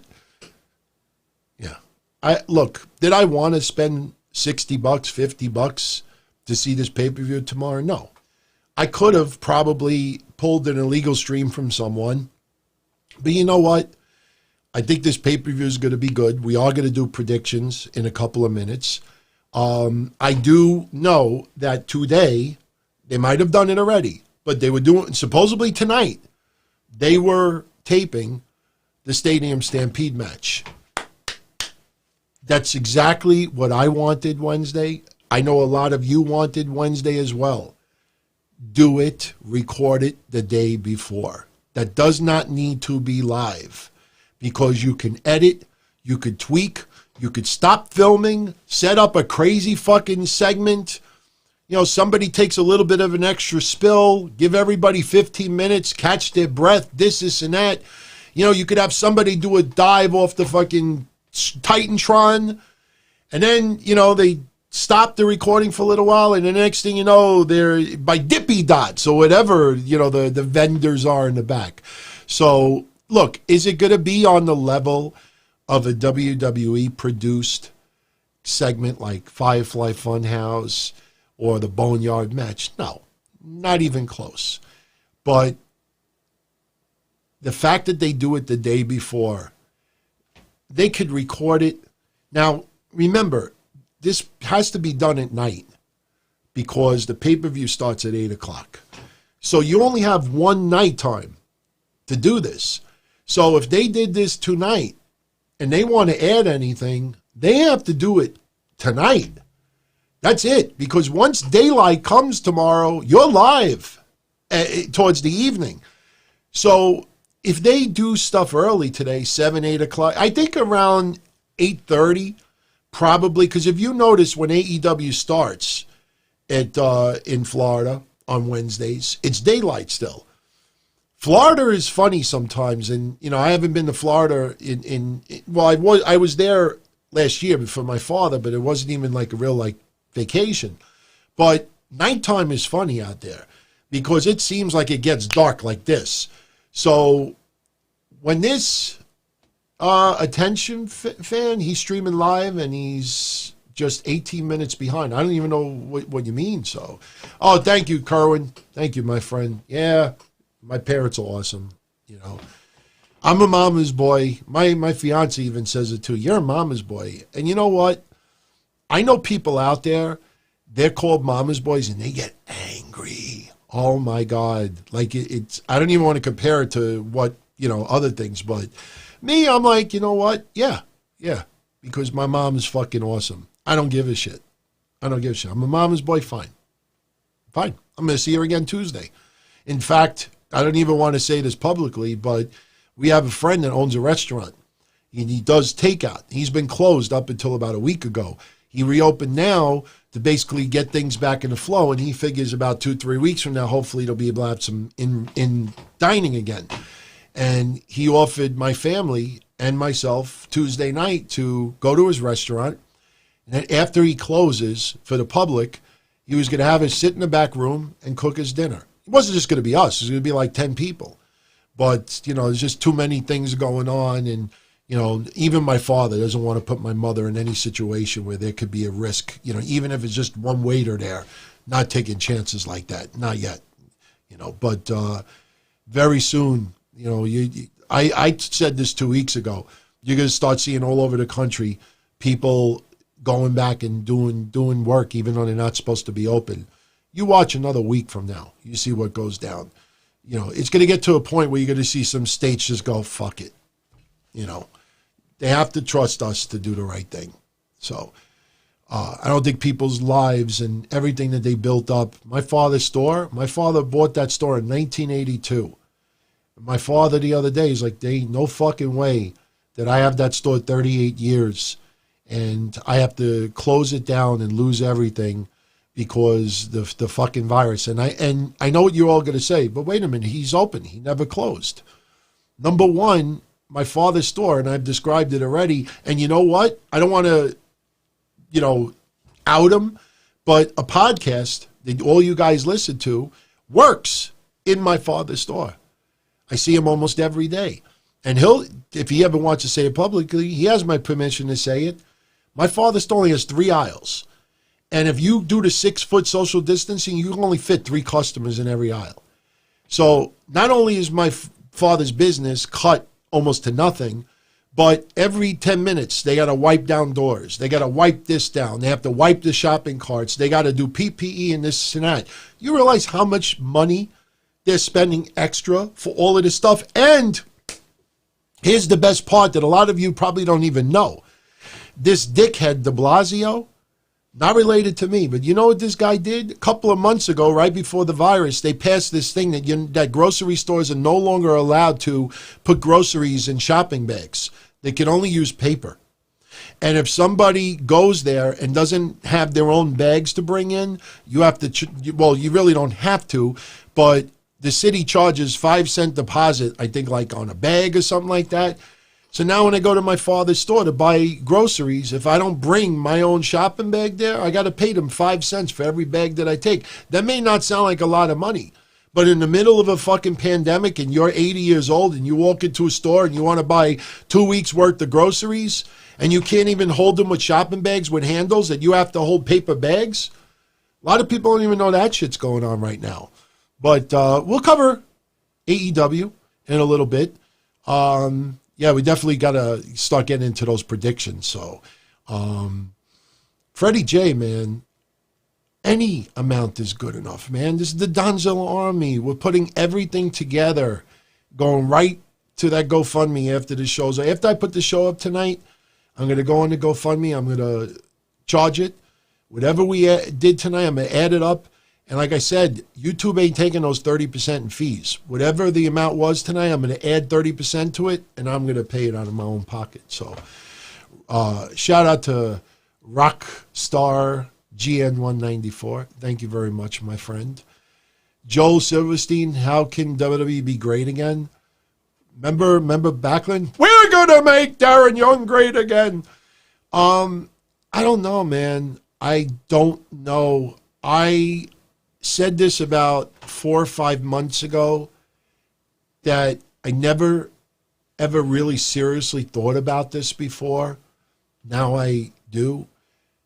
I honestly always thought that the WWE would always be a family-owned company. And about 4 or 5 months ago, I said, you know what?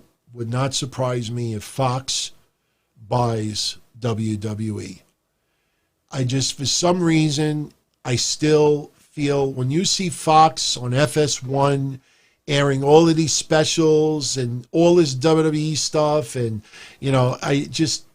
I don't know, man. I got this feeling that WWE is going to sell WWE or majority ownership to Fox, and then it's up to Fox of what they're going to do. I don't know. Unfortunately, you don't have the larger-than-life stars like you used to. Obviously, steroids are a definite no-no. Not even just steroids, pain medication. My God, could you imagine some of the pain that these guys go through? And they don't even get prescribed painkillers because they don't want to get an addiction to it. They don't want their kidneys to get ruined from it. So there's so many things about pro wrestling that is different from 20 years ago. You'll have spurts here and there. And you could see Roman Reigns, look, God bless him with the leukemia and, family and everything like that. But you see that for about a 4 or 5 year stretch, WWE insisted that he was going to be the chosen one. It just forced him. And I'll never forget that moment when The Rock was in the middle of the ring with Roman Reigns, and he lifted his hand, and Roman Reigns had that bloody mouth. And I wanted it, not personally, but just the character. Like, I saw that bloody mouth and that grin on his face, and I just wanted to just give him like another punch in that mouth, bleed it a little bit more. Or at minimum, just floss his gums to make him bleed more. But The Rock is looking around with a confused look on his face like, the fuck is going on? WWE was so desperate. Do you remember, and some people, when I bring this up, it triggers them because they think I'm trying to like rub it in anybody's faces. I'm not. But when Roman Reigns first started getting a little bit of a push, when he was still in S.H.I.E.L.D., I said, shit. Feels like they're going to give him the John Cena push. And I remember my co-host saying to me, he don't look like John Cena.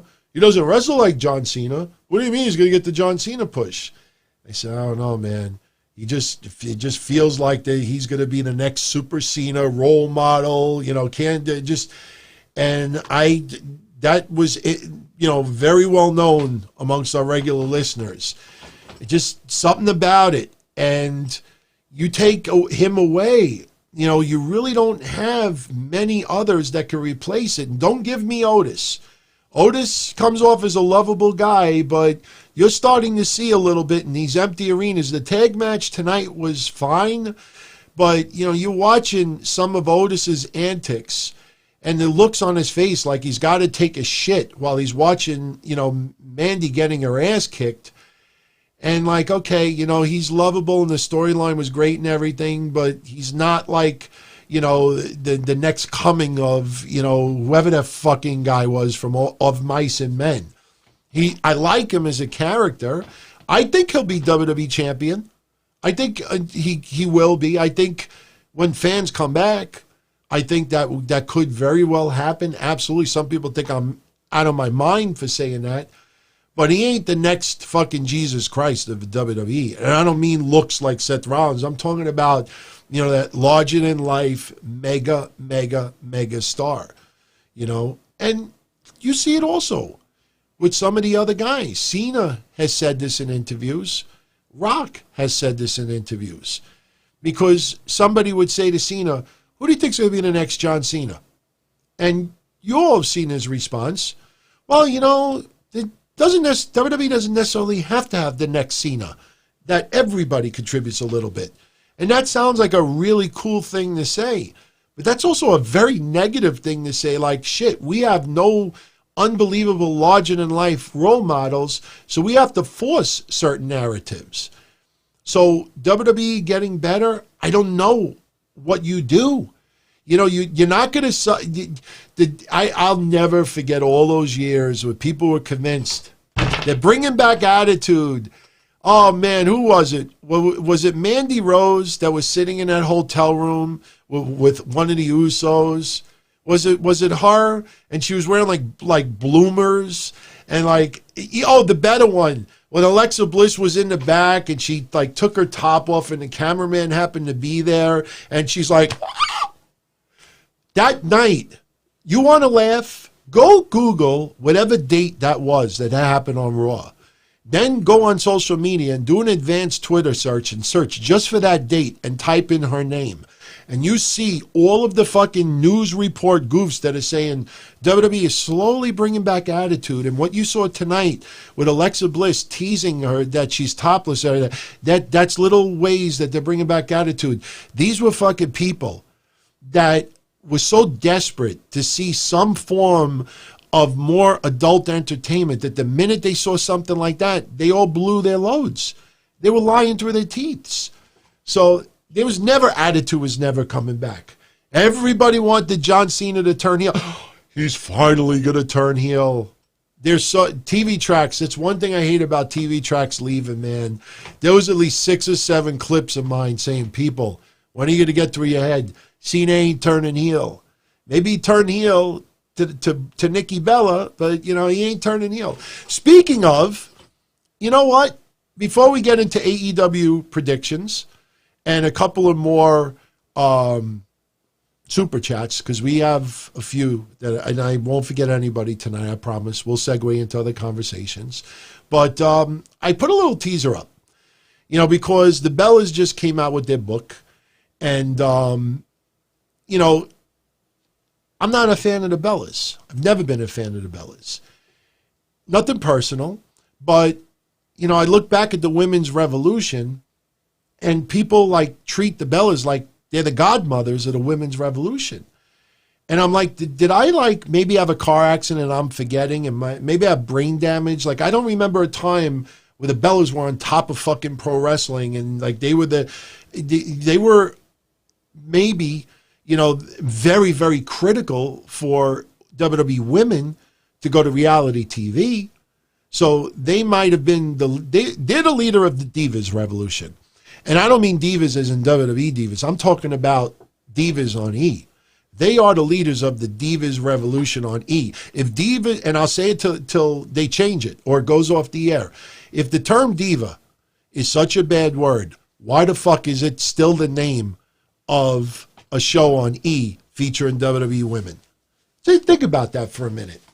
If I work for a fucking company and there's a certain phrase that is absolutely offensive, and then I have this outside company that wants to hire us, and then they use that name, if diva, it's just smoke and mirrors, everybody. But I was going through, no, listen, Anthony Diaz, I think you'll get a kick out of this. Please, you'll get a kick out of this. Especially since you know that I am not a fan of the Bellas. I don't even know if I should give this away as a prize. Maybe we do a contest for the women that follow my shows that are really into the Bellas. And I understand why they're role models. I don't take that away. Brie Bella, I think, is absolutely wonderful. Nikki Bella, I think, is as well, but she's more, cameras have to be all around her, But anyway, I was going through my autographs the other day because I wanted to see if I had any Crime Time stuff. And unfortunately, I couldn't find anything. I still have another box to go through, but I found something that I have, a collectible of the Bellas, that I was going to give away like 2 years ago, and I never did. And I showed it to somebody the other day, we took some pictures, and they were like, that is such like an oddball item, and it's cool, and it's nothing, but it's cool. So I figured I'd share it with everybody out there. You'll find this wacky. Don't even ask how I have it. But I'm going to show you, I have autographed cards of the Bellas, and I have some other autographed photos also. But a couple of years ago, and I had people sending me some stuff, and, I was paying some people, doing some trades and everything like that, and, somebody said to me, like, you want something to the Bellas? I think some people on your show actually would get a kick out of it. And at the time, Nikki was still dating Cena. But you could see what I'm about to show you, that Nikki Bella, I don't think John Cena ever wanted their relationship to be as public as it was. Because when I turn this around and you look at this, you're going to be like, oh, that's very interesting that John Cena is completely absent from it. Now, I'll show you this little part right here. That is a sticker from the Bellas of Brie and Nikki. That's why it says B and N. Now, that's not the collectible item, but somebody went to California a couple of years ago when Brie Bella and Daniel Bryan, before they got married, and the Bellas were there signing autographs.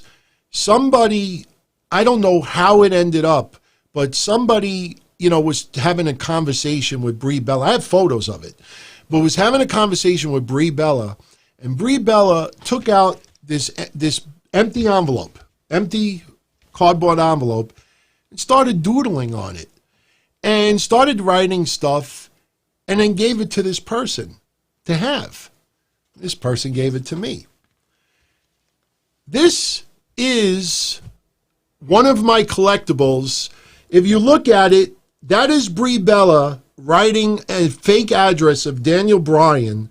It says 6969 Bogner Street. I don't know where that is. She writes Venus, California, 696969. Now, I don't know if she maybe likes doing 69 with Daniel Bryan, but I have a feeling you have never seen anything like this before. All right. And then she autographs it on top. She kisses it. You could see the lipstick right there. And then Nikki Bella signs it. See, that's Nikki Bella's autograph. And what's cool about it is if you look down here, let me see if I could show it. It's PSA DNA authenticated. So if you go on PSA DNA's website and you look it up, this is actually registered. It's the real thing. You open it up and you have the Bellas and you have Daniel Bryan. So this is my oddball collectible. So pretty interesting, right?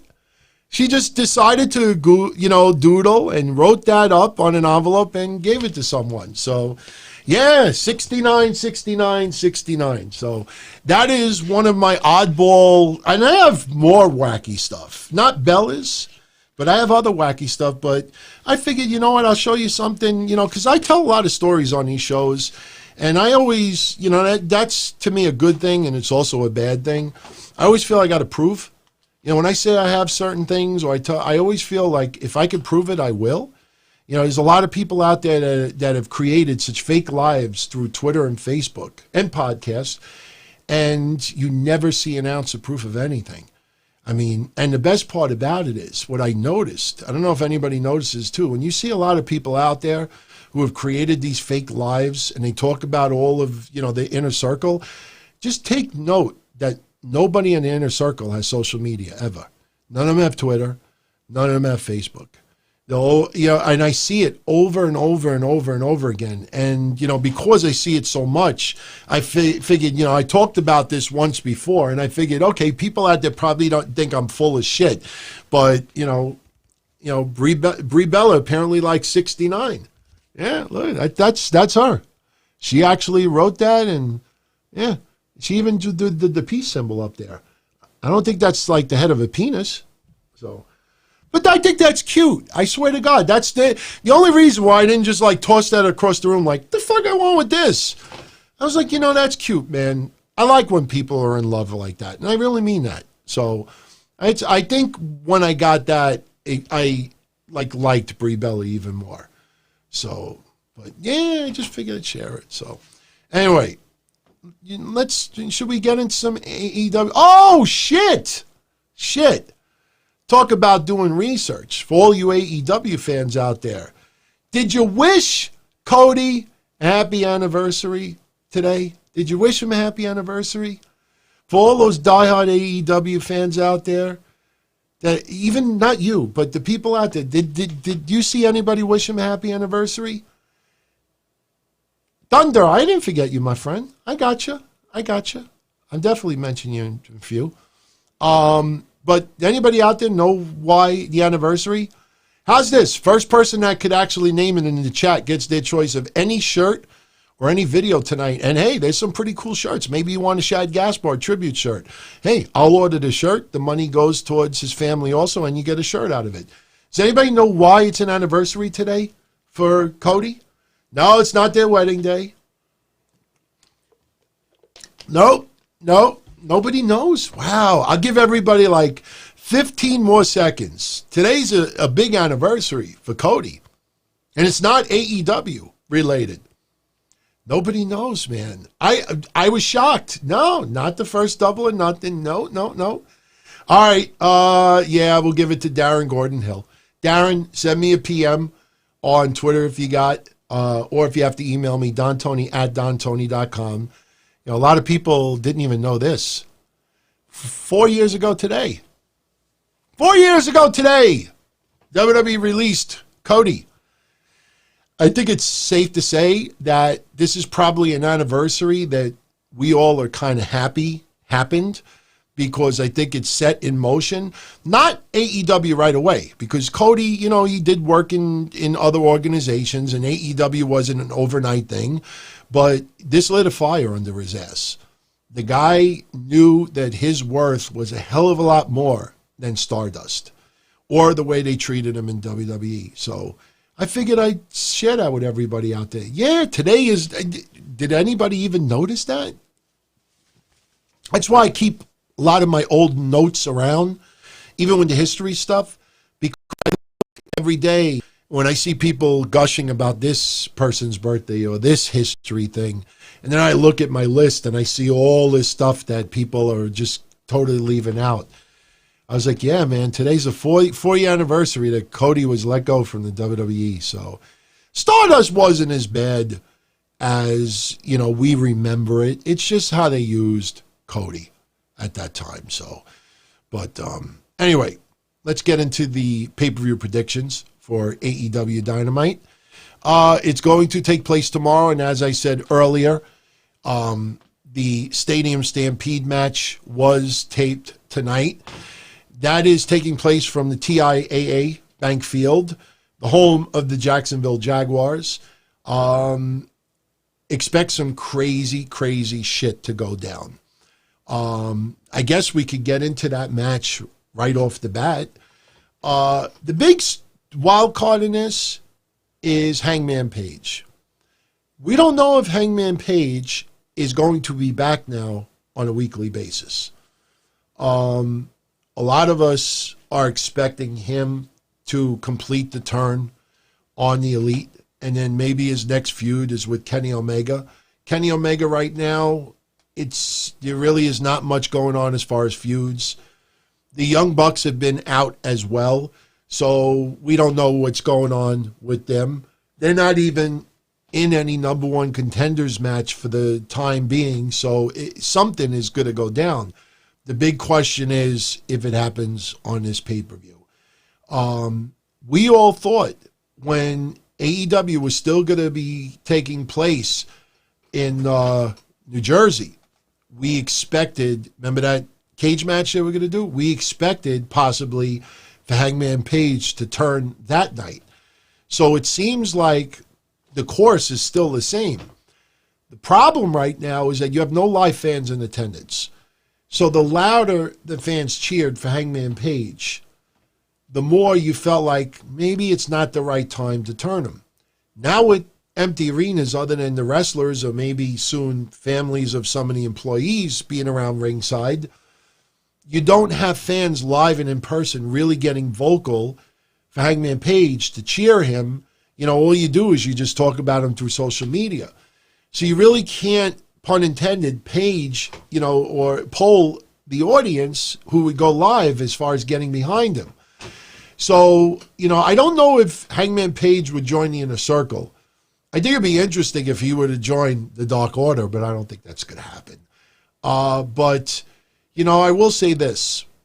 How many times did we go off the air with AEW Dynamite and the Inner Circle doing this?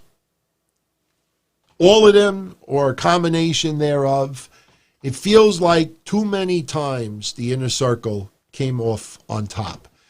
So I feel like the Elite should win this one. Even if something happens after. Maybe they win and Hangman Page still walks off and this kind of like leads what's going to happen Wednesday, and maybe they tease Wednesday like they confront Hangman Page about whatever, blah, blah, blah, blah. So I am actually going to go with the Elite to win this one. Too many times Inner Circle going off the air with the middle finger on top. Even, when they did that little brawl 2 weeks ago, they kind of came off on top.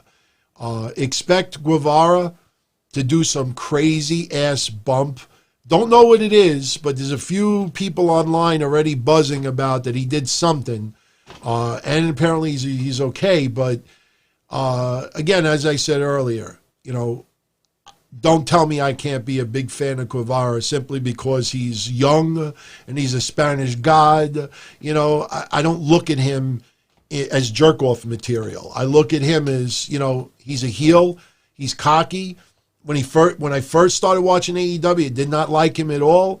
The guy reminds me of Tony Mamaluke, the way he bumps. And that motherfucker took that shot with the cart. He paid for our sins. Wasted. Remember the video? Wasted. So, I'm going to go with the Elite to take that one. Nyla Rose versus Hikaru Shida for the AEW Women's Championship. And this, really, there's no disqualification with stuff like this. I tell you, as much as I would love to see Hikaru Shida get this title, I almost feel that they added, like, stipulations that, the fuckery can happen for a reason for Hikaru Shida to lose. Nyla Rose, they took the title off of her right now. I have no problem with Shida having it. The problem is, who does Shida feud with? We've seen Shida and Statlander kind of go at it before, and Statlander is not ready yet, in my opinion. She is many notches down. Who do you put up against Shida?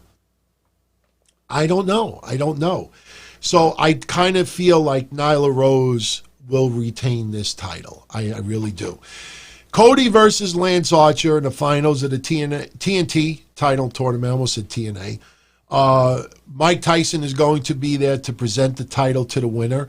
You know, Cody did a conference call. I don't know if you're aware of it. And in the conference call, he was talking about how TNT wanted their own championship, which is actually pretty cool. I will keep saying what I've been saying since the night they announced it. The TNT championship should have been won on TNT. And if you still insisted that the person wins on the pay-per-view, present the fucking title Wednesday on TNT. They could have put Tyson on Wednesday night, presented the title to the winner on fucking TNT. Nice way to hype it up. Maybe a little bit of a ratings draw. Tyson on fucking TNT. I don't know. And I know what you could all say. Well, you know, maybe some people are buying the pay-per-view just to see Tyson. I'm not so sure about that. But my predictions in the tournament have been 100% so far, as is the IC title tournament for Sami Zayn, you know, 414. Did you see what they did, WWE? Just as we talked about last week. Remember that conversation last week about Sami Zayn? That if he's ready to return, they're not going to bring him back in the middle of this tournament. So they have to come up with some excuse as to why he wouldn't come back. So what did they do? Injury. Now they're saying Sami Zayn got injured. If you even notice on TV today, they didn't really talk about that aspect of it. But online, they said he's injured. Because if somebody's injured, then that explains why they're not around. That's a way of keeping Sami Zayn off TV for the foreseeable future. This tournament will go on for several more weeks. And Sami Zayn will not be back during that time. Do I think Sami Zayn will ever come back? Never say never. I think he will. I think that if that bridge, John 4:14, if that bridge was burnt or really broke that bad, I think he would have been gone already. And they could have still said he was injured. I mean, look at that Matt Hardy. You know, Matt Hardy was, beaten the fuck out of by Randy Orton, and they played off that he was seriously injured, and then, you know, Matt Hardy's sitting in his wooden wheelchair, you know, rocker at home on social media the next day. I loved it. You know, so they could have done the same thing for Sami Zayn. So the fact that he's not gone yet makes me think that Sami Zayn will be back. But hey, who knows, man. But so far my predictions for the TNT tournament have been 100%, and I'm not changing them now.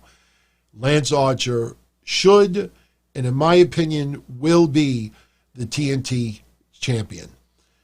Having a confrontation with Mike Tyson, even if he gets punched out, makes a lot more sense than Mike Tyson just handing the belt to Cody and giving him a fucking hug and a kiss. You know, Cody Caesar, I think right now, Cody, who is 9-0 or 9-1 in the ratings or the rankings or whatever, he'll still be number one contender. Once you become the TNT champion, you're no longer in the top 5. So you give Lance Archer the belt, Cody stays number one in the ranked contenders, and we see where it goes with that. So I got to go with Lance Archer to get it. We'll see. Casino ladder match, one entrant we don't know. I don't know if that person's name is going to be revealed before Saturday. You know, a lot of people are wondering who could it be. Look, AEW overvalues some of their talent. And I use this person as an example. Nothing against him personally. I'm not jealous of his girlfriend. I'm not even into blondes anyway. But they treat Kip Sabian like he's a former superstar from WWE or something like that. He's got a hot girlfriend. He's got a good look. He's not bad in the ring, but he's got to earn his stripes for a lot more time before fans start really investing emotion into him. And I'm not saying that he's a surprise. He's already in the match. But my point is that AEW overvalues some of the names they have on the roster. They treat them as if they're already big-time stars.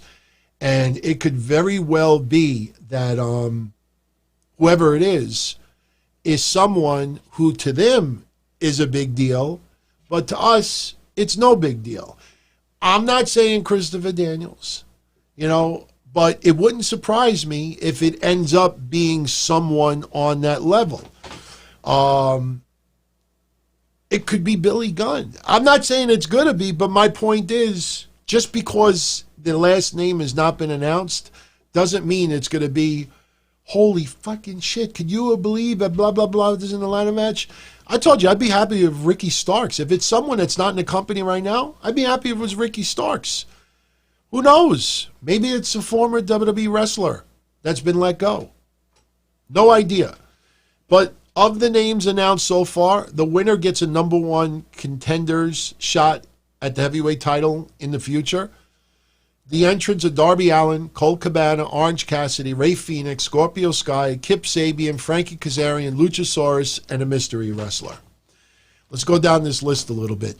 Darby Allin, I like, but Darby Allin, they've been doing that storyline with Taz, exposing his weakness and his inexperience. Even if he won the number one contenders, I don't think anybody thinks that there's any chance of him possibly getting the title right now. And I go one step ahead. I still think Moxley's going to retain. So I don't know if I want to see Moxley versus Darby Allin. So Darby Allin, I'm a little, iffy about right now. Colt Cabana, no way. Colt Cabana, even though I like him, Colt Cabana, no way. Orange Cassidy, I think they should just save him for when live crowds return. Orange Cassidy is talented, comedic, a lot better in the ring than people realize. But I don't know if Orange Cassidy getting heavyweight title shot right now is something that should be. Rey Fenix, the word coming out is that he didn't get seriously injured, but, there's a lot of rumors going around that he will not be in the match and he's going to be replaced by Joey Janela. And, I am trolling you, Shezzy Ali. Shezzy wrote that online, so he deserves some of the credit. Some of the word going around is that Joey Janela, you know what? I like that Thunder or Blunder. Austin Aries is the mystery man. That's not a bad idea. That's not a bad idea at all. Brian Cage is another good one, too. Brian Cage, that's a pretty damn good one, too. I think one step ahead. Does this person fight Moxley in the very near future? Or is this like a fucking briefcase bullshit where that person could get the shot anytime they wanted? So, I remember Cage, that was reported everywhere. And then, then we heard, I think his wife, Brian Cage's wife, came out there and said, I don't know nothing about him going to AEW.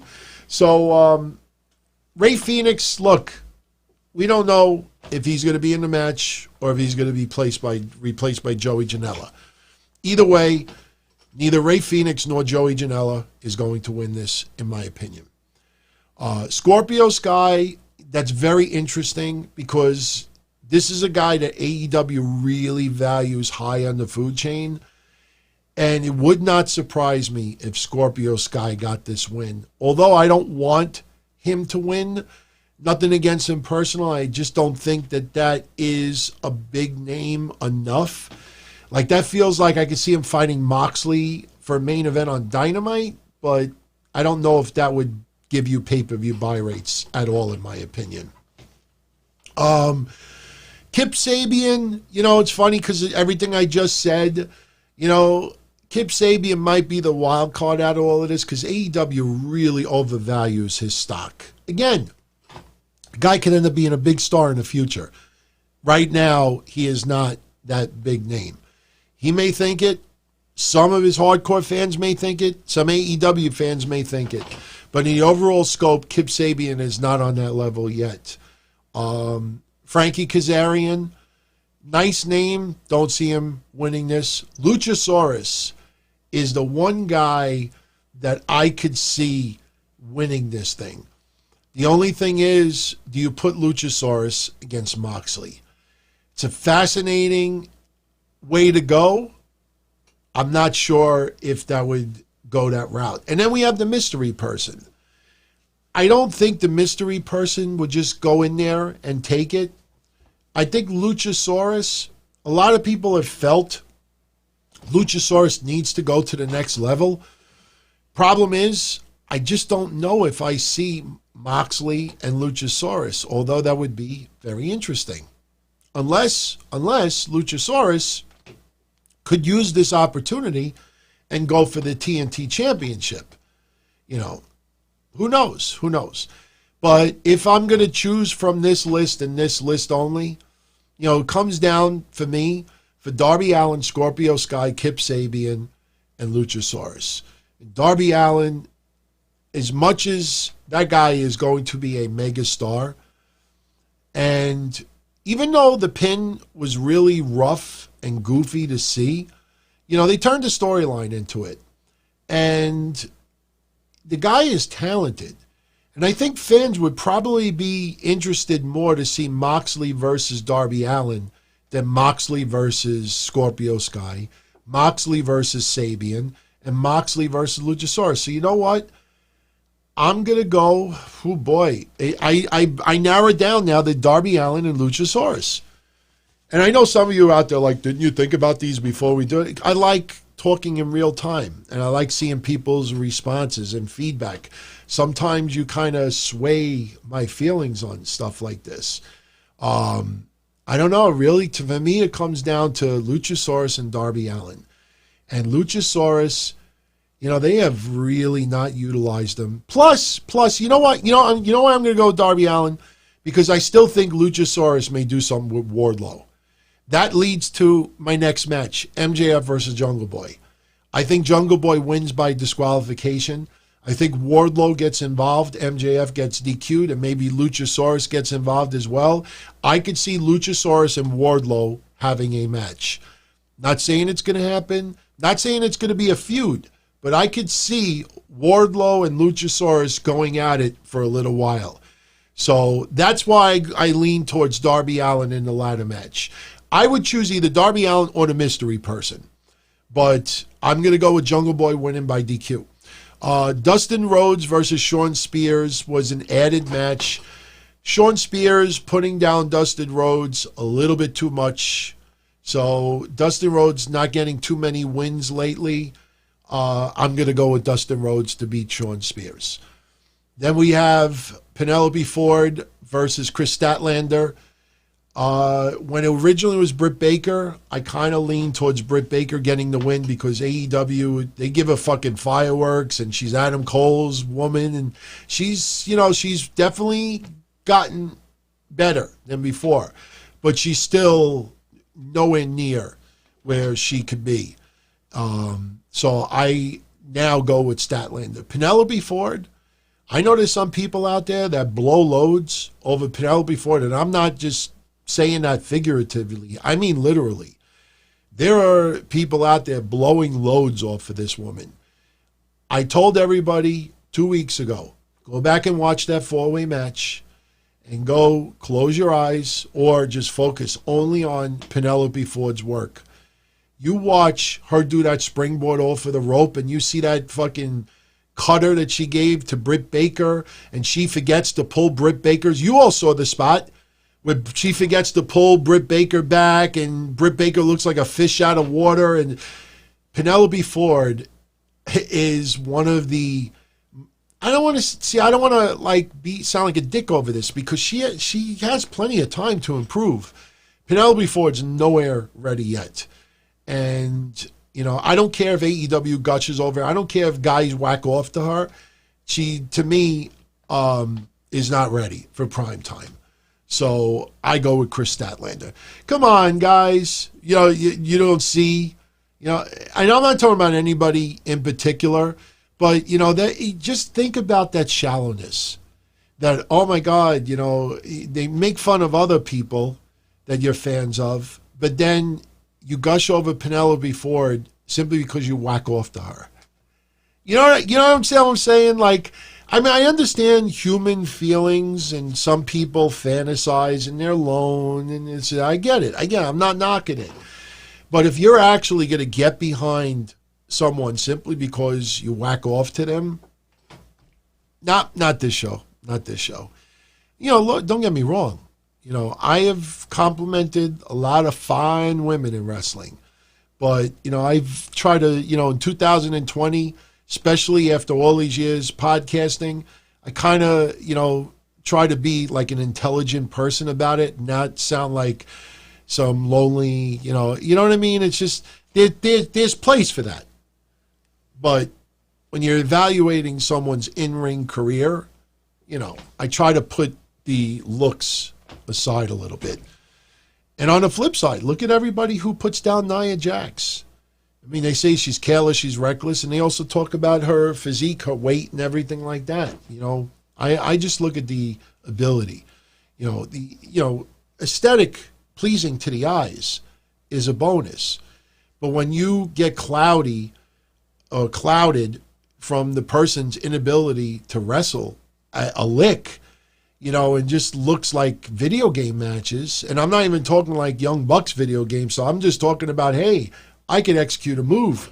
Doesn't mean it's going to look good, but I could do it. She's out of all of the women on that roster, I put Penelope Ford near the bottom as far as someone who I could suspend disbelief and think that she has some moments in the ring, but they're few and far between. So I go with Chris Statlander to win that. Then we got Jon Moxley versus Brody Lee for the AEW Championship. Brody Lee is not winning that belt. Not this soon. Moxley is doing just fine as the champion, as the leader, especially with this pandemic going around. There's no reason to rock that boat. There will be fuckery. I wouldn't be surprised if people get involved in this match. I don't believe it's no DQ, so hey, there could end up being a DQ finish out of this, but Moxley will walk out with that championship. Brody Lee is not winning the title this soon, in my opinion. There will be fuckery. Hey, who knows? Maybe somebody from the Dark Order disobeys his commands. There's so many ways they could go with this. But don't be surprised if Moxley versus Brody Lee is not the last match of the night. It could very well be. I kind of would love the Stadium Stampede be the main event of the night. But the fact that it's being pre-recorded, they already know how much time to air. So in a case like that, you can air that as the next to last match or the third to last match, and then go to the live matches. So I'm fine whether Moxley, Brody Lee close it out or the Stadium Stampede close it out.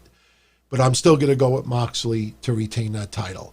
Now, there is one buy-in match, pre-show match, Private Party versus Best Friends to determine the number one contenders to the AEW tag titles.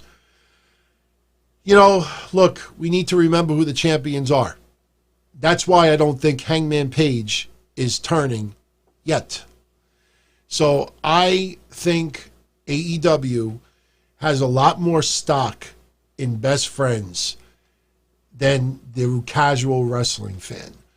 Chuck Taylor and Trent, they're a decent tag team, but for me, I don't look at them as main event talent. I'm not saying they have to headline a pay-per-view, but it would not surprise me if they end up, I know it might be a little bit of a sleeper match, but you know what? As much as I'd like to see Private Party win because they are talented as fuck. They really are. And, they're up and coming, and they've been, at ringside, and you see them more in dark than anything else. I still think they have plenty of time to groom Private Party a little bit further. So I'm going to go with Best Friends. it's interesting because you look like, who could you see face Omega and Paige? And I can see Private Party facing them, but I think Best Friends might be better suited. So, oh, Johnny Z, are you serious, man? Oh, man, that sucks. I swear to God, I'm literally getting chills right now. That's so sad. If anybody out there, how old was she? How old was she? Wow. Look, I'm not gonna bullshit. She wasn't one of my favorites. Didn't pay that much attention to her. You see that sometimes when I cover on Wednesdays, I cover Stardom Wrestling. And, I've brought this up before. There's a lot of podcasters out there who think that the wrestling world is just WWE. Or AEW when they just want to criticize them and get tweet fucked all day long. One thing I wanted to be different about Wednesdays is to cover some feds that don't get the publicity that sometimes they deserve. Impact Wrestling, MLW, Ring of Honor, New Japan, GCW, Shimmer, Stardom. So I think I'm one of the few shows that covers Stardom. And there was a female wrestler who I've mentioned before by the name of Hana Kimura. 22 or 23 years old. This afternoon, started getting private message, some very cryptic tweets. And a lot of them were written in Japanese. And it was all concern for Hana Kimura. And you saw some people, English, Japanese, you translated some of it. Hana, you're special. There's a lot of people in this world that love you, that care about you. And you don't see any response as far as social media on her end. Somebody posted a tweet early in the day, and it led to a lot of speculation. I remember the girl taking it down. And she took it down, and she wrote to everybody, look, I didn't want to give anybody, the wrong impression. Everything's okay, and this and that. But still, a lot of people were thinking, no, something's not right here. And Johnny Z and a few others were just writing that they just found out that she committed suicide. So, no, Metallica, don't rip Johnny C or others for letting me know on the show. Again, my wrestling world now is not just WWE and AEW. It's all the other feds I said. It's all of you as well. My days of just, I know Monday's show is 98% WWE because it's stupid for me to cover AEW with a host that doesn't like AEW, and especially one that doesn't cover, watch NWA on a regular basis, or that's another fed I cover. So we try to keep, and look, we do this on purpose, which is a good thing. We try to keep WWE on Mondays and mainstream news, which is fine.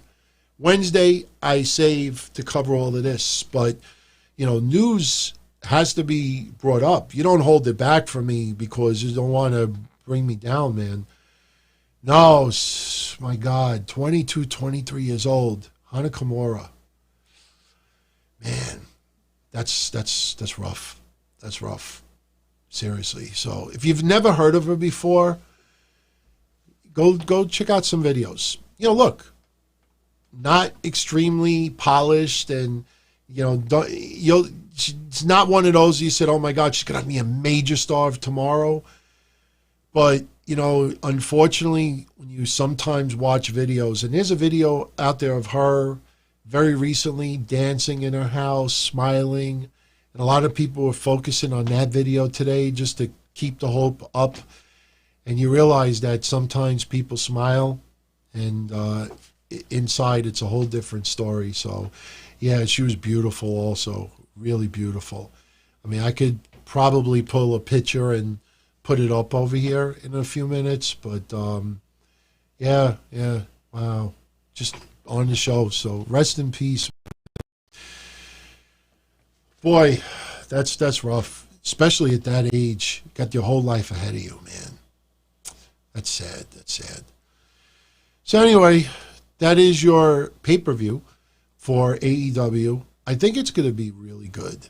I really do. And I'm not saying this because, look, I criticize AEW more than people realize. You know, that stuff with Cody with the truck 2 weeks ago, was 10 days ago, was just, oh, my God. It just, they do some things that are just really, really dopey. But they have really done well with the empty arena. The Stadium Stampede could go 30 minutes. Pay-per-view probably go about 3 hours. You see me doing this. I have the fan on right now. My nose is a lot better, but unfortunately, remember last week I kept doing this and I had gone to a barbecue and the charcoal smoke? It's been bothering me ever since, so I started taking allergy medicine a couple of days ago, Claritin. So, Darren Gordon, what do you mean that never happened, Don? What do you mean that never happened? You're doing a Triple H joke? That never happened. Oh, no politics talk here. Yeah, no, yeah, look, people don't really want politics brought up. I'm not going to bring it up. You know, I mean, I brought up a few things earlier. But but again, I think AEW is going to be a lot better than people think tomorrow. I'm not going to lie. To me, I don't know if it's worth $50 or $60, depending on where you live. Or, you know, people live overseas, it's cheaper. But you might remember my conversation at the Money in the Bank pay-per-view. I love when people hear my ideas and then they go tweet, you know, like, hey, I thought of this wonderful idea.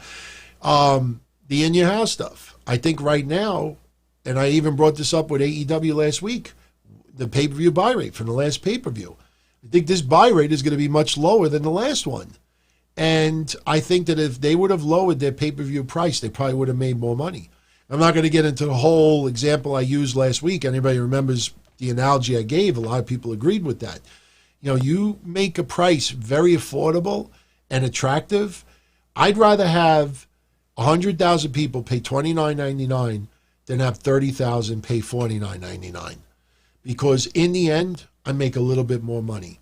That's a risk. That's a risk. You could offer it for $30, and you may only get still the 40,000 pay-per-view buys because there is a core audience that is going to buy it, whether it's 40 or 30 or 20 or 50. You know, there's going to be a core audience that's going to do that. So, was that what he was talking about? No, I don't think Sting is going to make a AEW debut. I wouldn't mind it. I wouldn't mind it, but I don't think it's really necessary right now. I'd rather see Kurt Angle in AEW. And this goes back to what I said. You know, Cody, you know, shooting down the general manager idea. We don't want to insult the fans' intelligence. The fucking matches are predetermined, nitwit. If you're going to talk about, oh, the fans know that the general manager really doesn't have authority. Oh, we don't want to insult their intelligence. Every fucking outcome tomorrow, you're insulting their intelligence. The fuck you talking about? See, there's my criticism. So anyway, no, Jim Cornette has not blocked me on social media. Honestly, you know, I don't think he gives a shit about me. You know what I mean? And I know he's blocked a lot of other people, a lot of people that are not as, I don't want to say big as my stuff. You know, I don't put myself in that category. But, you know, there's a lot of wrestlers who have blocked a lot of people. I heard Joey Ryan was on a big block orgy last week. He hasn't blocked me because, look, I actually gave him props for the Joseph Ryan character. I think that right now could be 100 times bigger than what it is in Impact Wrestling. I don't know why this guy just didn't start trolling people online with Joseph P. Ryan. I think, you know what it is? There's a lot of people on social media that talk on both sides of their mouth. And I've brought this up so many times in the past. You guys know it. You know who the usual suspects are. And there are people out there, and it's amazing. And I hate using this as an example because it offends some people when I say this. But if you want to have some fun, and you got to do it quick, because some people aren't stupid. Some people go back to their Twitter history and start deleting old tweets where they rip someone. You know, there's a few people in particular that used to rip a specific wrestler I'm not going to bring up now, used to rip the fuck out of that person. Then all of a sudden, because, the person's getting tweet fucked online, all of a sudden, like, oh, I've always been behind this guy. And I did an advanced Twitter search, and all the tweets are gone. And I'm like, motherfucker. They deleted all their history. But if you want to see stuff interesting, go on social media and just take some random people that you follow, and just do an advanced Twitter search and type in a particular subject, and you'll see the bipolar talk, or you even want to see the bisexual talk that they do. One day they're into this sex, and they're like, one day they tweet all this hate, the next day they tweet all this love, and the next day they tweet. You got to see like both sides. It's amazing what some people do. And I think in the case of with some of the wrestlers, when they block others, like they see like someone will at their expense will tweet a lot of stupid shit about them because it gives them likes. And then, I was just kidding around. And just don't even you're not even privileged to see my shit. So I don't know why people block. I have a lot of people that blocked me.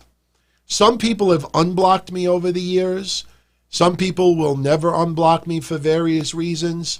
I could tell you with the God's honesty that no one that I'm aware of, other than maybe some haters of my show, no one has blocked me. Nobody has blocked me in years. The only ones that I know who still have me blocked is Titus O'Neil because of the PP tweet, that I had some fun with. Steve Austin because I'm friends with his ex that accused him of assault. I'm still friends with her to this day. Hulk Hogan because Hulk Hogan was fake. Even though I defended him and I said everybody has, can redeem themselves, and in this world, you can, redeem yourself. But that guy was a fucking fake. I'll never forget it, man. Never forget it. When he cried on social media and cried doing TV interviews, and he wanted all the fans give him another chance, and he wants to. And I remember me, stupidest thing that I did. You remember? I don't have it handy in front of me, but you remember the picture of my grandmother with Hulk Hogan? I fucking scanned that picture and I sent it to him, and I wrote a fucking long ass email, letting him know that, about how much my grandmother loved him in the 80s and when she died and all this other stuff, and how I was a gigantic fan of his and how I was really hurt with the Graziano stuff and this and that. But I always felt that, people can redeem themselves. And I said some nasty shit about him in the past, and I apologize for what I said. And, I had said that he had blocked me, and I said, I hope you could accept my apology, even though I'm a nobody. I'm just another fan, but still. And I talked to a decent number of people that you see on TV behind the scenes, private conversations I never make public. And I'm not saying that bragging, but I do.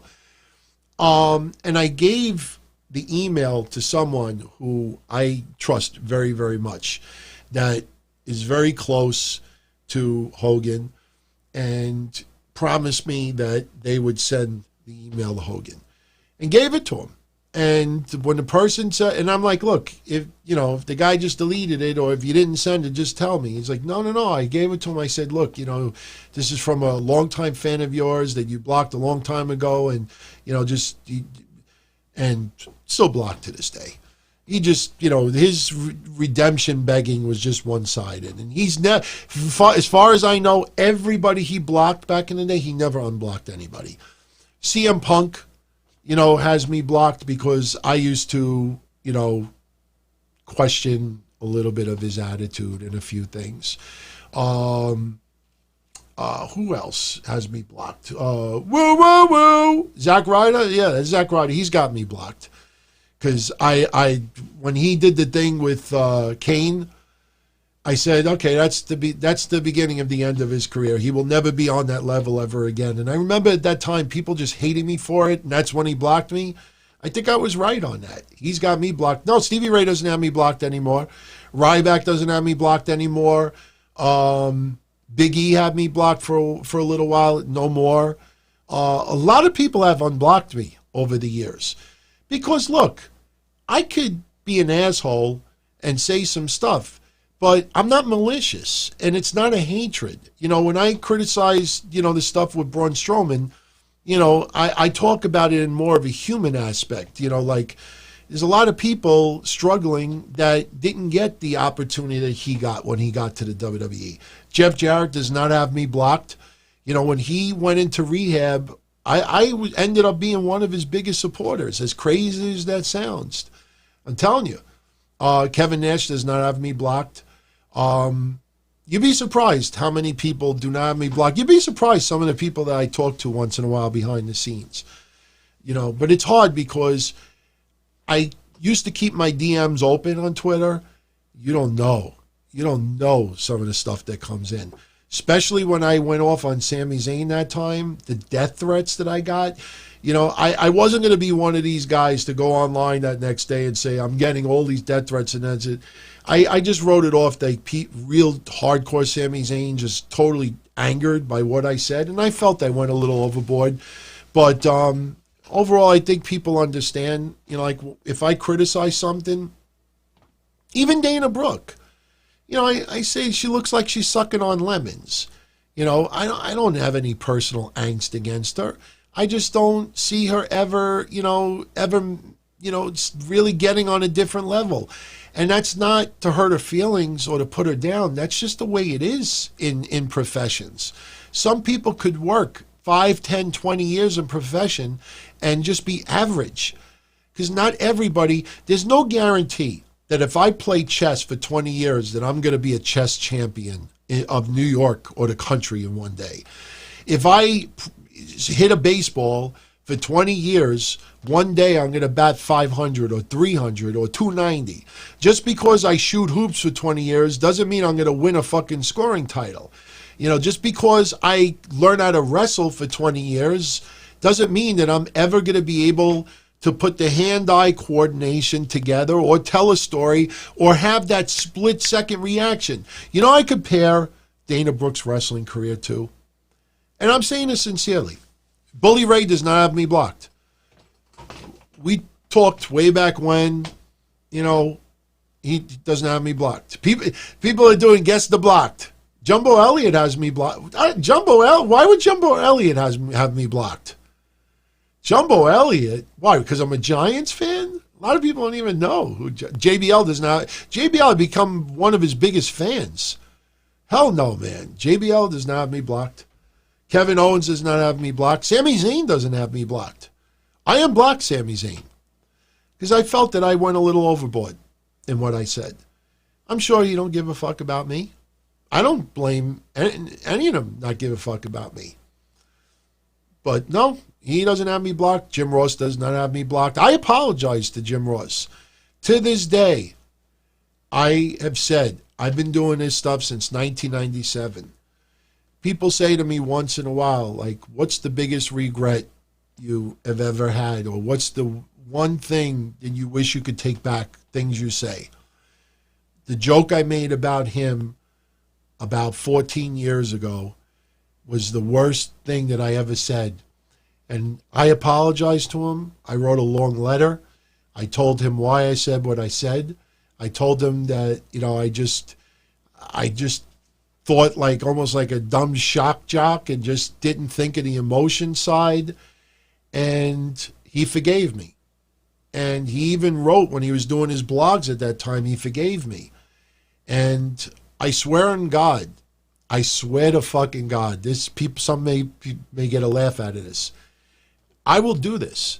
Challenge me, I will do it Monday. Or no, Tuesday when I go back to my office.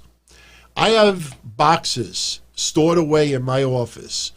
I have stuff that I bought for contests years ago that I never gave away. I probably have like 10, list of Jerichos hanging around. I got books. I got autographs, figures. I have the original ECW figures that are worth like $2,000.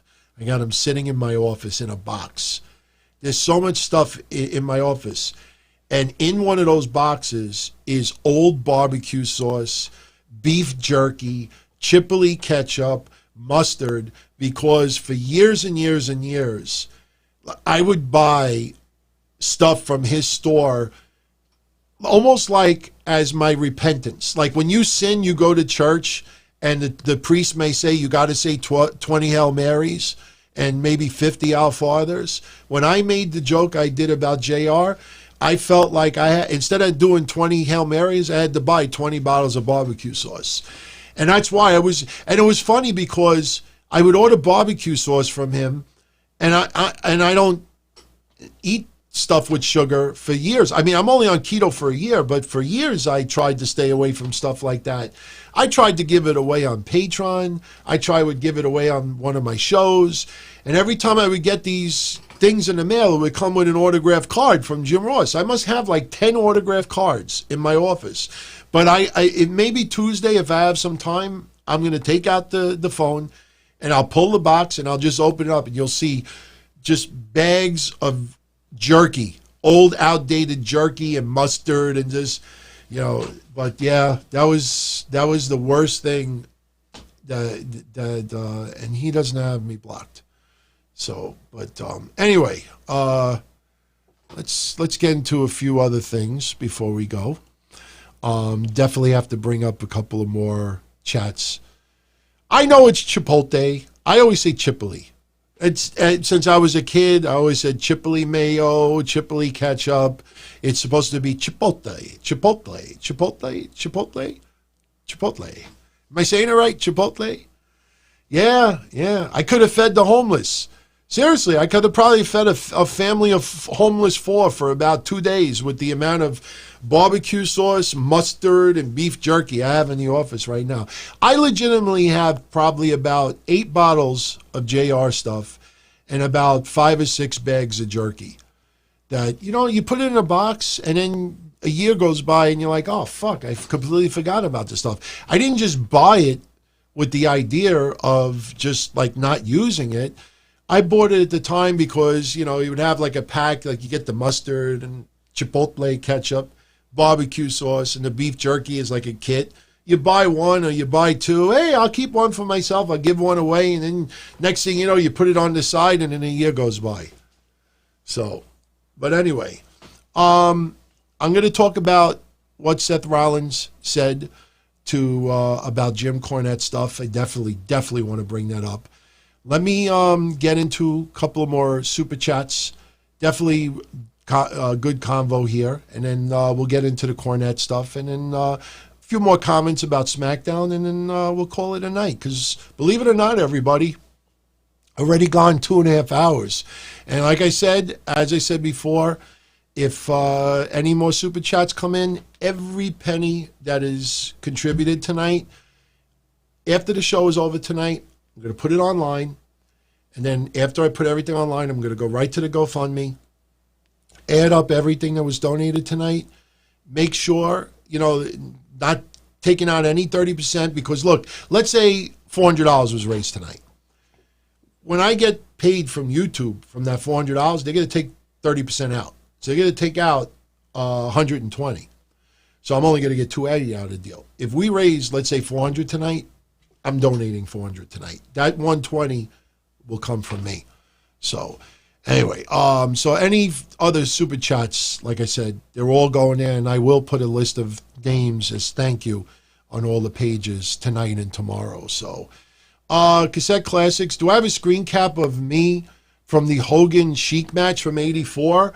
I don't have any screen caps in this computer, but the Hogan Sheik match from '84, I could just post the link on Twitter, and I'll tell you the exact timestamp of where you could see me and my friend Vinny on the shoulders like this with his fucking flannel, like the ugly-looking sweater. Yeah, for people that don't know that story, I mean, look, over the years, you get people claim they were at events that they were never at. There's like, over the years, 800,000 people have been into WrestleMania 3. But ever since, I was a kid, I always talked about how I used to go to the Garden, and I had the opportunity to go see Hogan versus the Iron Sheik. Did not think he was winning the belt that night. And I went with a couple of my friends from school. And we were sitting pretty close to the entrance rampway, when they walk up the entrance. And when Hogan came out, I'll never forget it. We were sitting on the left side, and we turned around, and he started going up the rampway, and my friend Vinny went on my shoulders, and he just like flexed like this, and Hogan went up the rampway, and he won the fucking heavyweight title. And for years and years and years, at least 5 years, that next day I cut out of the Daily News. They used to show the match results from Madison Square Garden in the sports section, and I cut out the thing, and I'll never forget it. And it said, Hulk Hogan, new WWF champion. Kept it in my wallet. That was one of the things that I wrote in that letter to Hogan, too. I mean, I was there, and there's video proof of it, and I had that match result, the whole card, in my wallet for about 5 years. But as you all know, when you keep things in your wallet, in a side pocket for years and years and years, especially in those plastic ones, the ink rubs off on the plastic. If you've ever had a car registration, I'm sure some of you have had that happen. You put the car registration in the plastic slip in the wallet. You leave it in there too long, and then when you get pulled over and the cop says, "Let me see your registration," you pull the registration out, you look at it, and there's no ink on it, and you're like, "Oh fuck!" All the ink got stuck on the wallet. I'm sure some of you have had that happen to you. So I ended up having to throw it out. So. Wait, Deal MJN. What are you talking about here? Oh, these are people are just chatting with ideas. MJF is going to be a huge. He's not a huge star yet. That guy's got it. And kudos for AEW for letting him be the dick that he is. And I say that with nothing but love. 2020, it's very, very tough to be a big name company, be involved that much with TNT, and get someone like that gives kids middle fingers, that says some of the most outrageous stuff on social media, that he should be getting. He should show up every week with black eyes because the parents of little kids punched them in the face. And I am a huge fan of MJF. And what's funny? A lot of goofs online can't stand him, but they'll say they're fans of his just because they don't want to get shitted on from him. Or, even though he wouldn't acknowledge them. But I am a huge fan of MJF, absolutely. So, no, absolutely, man. Anthony Diaz, I already ordered the pay-per-view. I have a subscription. I order it every time they have it. In fact, I was a little pissed off because I could have ordered it through regular pay-per-view, because now you could actually watch it on regular pay-per-view through the Roku.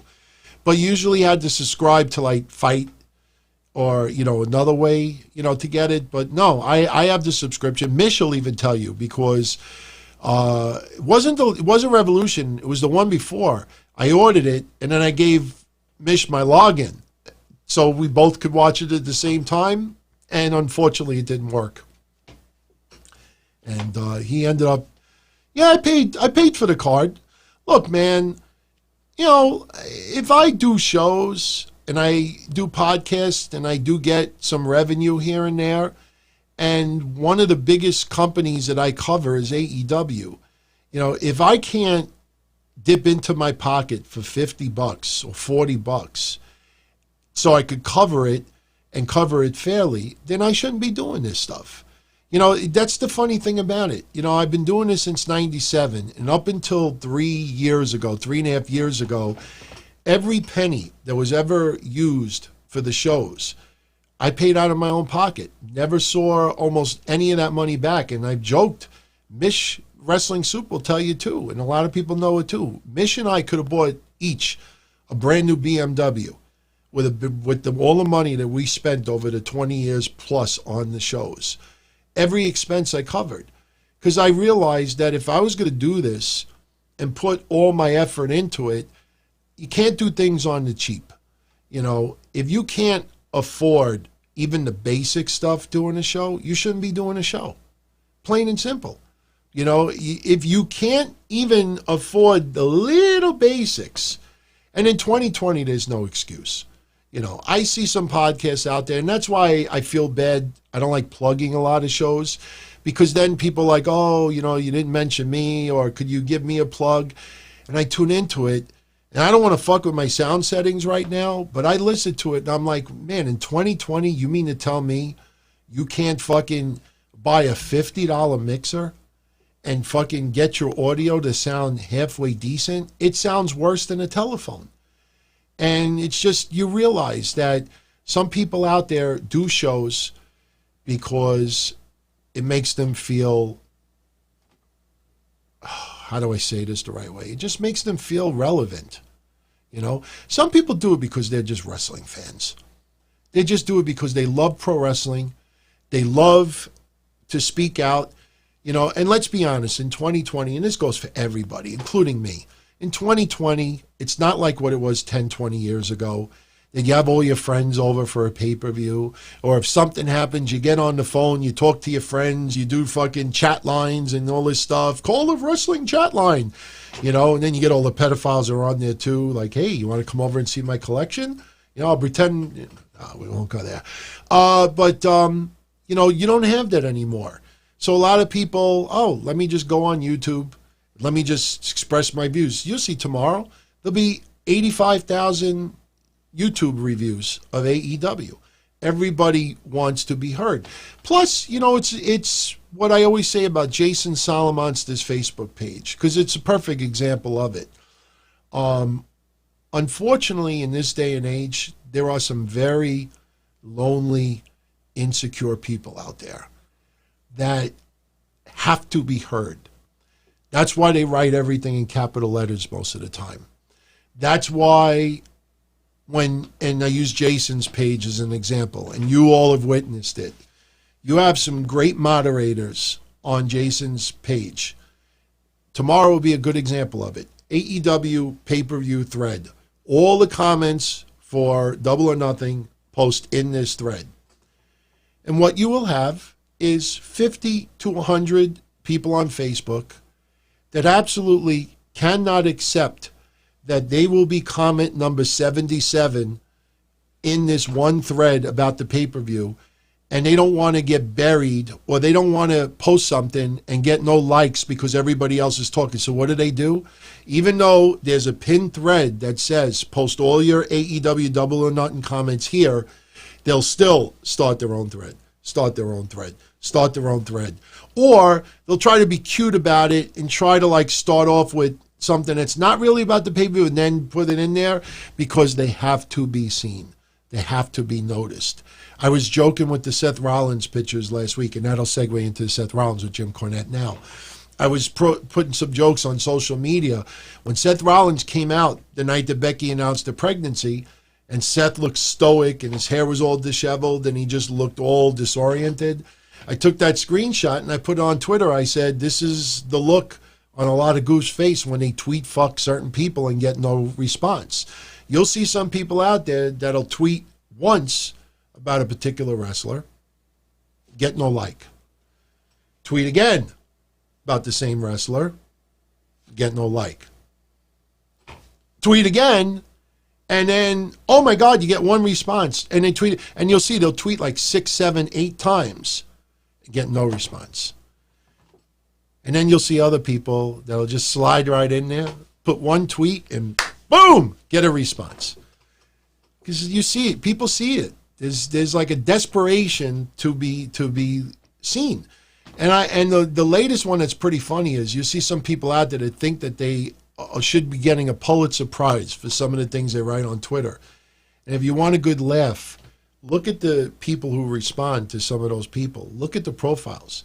And you see fake pic, logo, fake pic, anime, is that the right way to say it? Fake pic, logo, female wrestler, picture, fake pic. And then you see everybody on their walls the same category as them. So let's segue into Jim Cornette and Seth Rollins. I already expressed my views about Jim Cornette. Jim Cornette is a Hall of Famer, one of the greatest managers of my lifetime. Extremely intelligent, very charismatic, great on the microphone, very old school, protects wrestling when other people do not, but he is very outdated, not just as far as pro wrestling of today. A lot of things are accepted today that would in the 80s, and I get that. But he is a very bitter man in a lot of ways. He is unstable in a lot of ways. He hates a lot of things.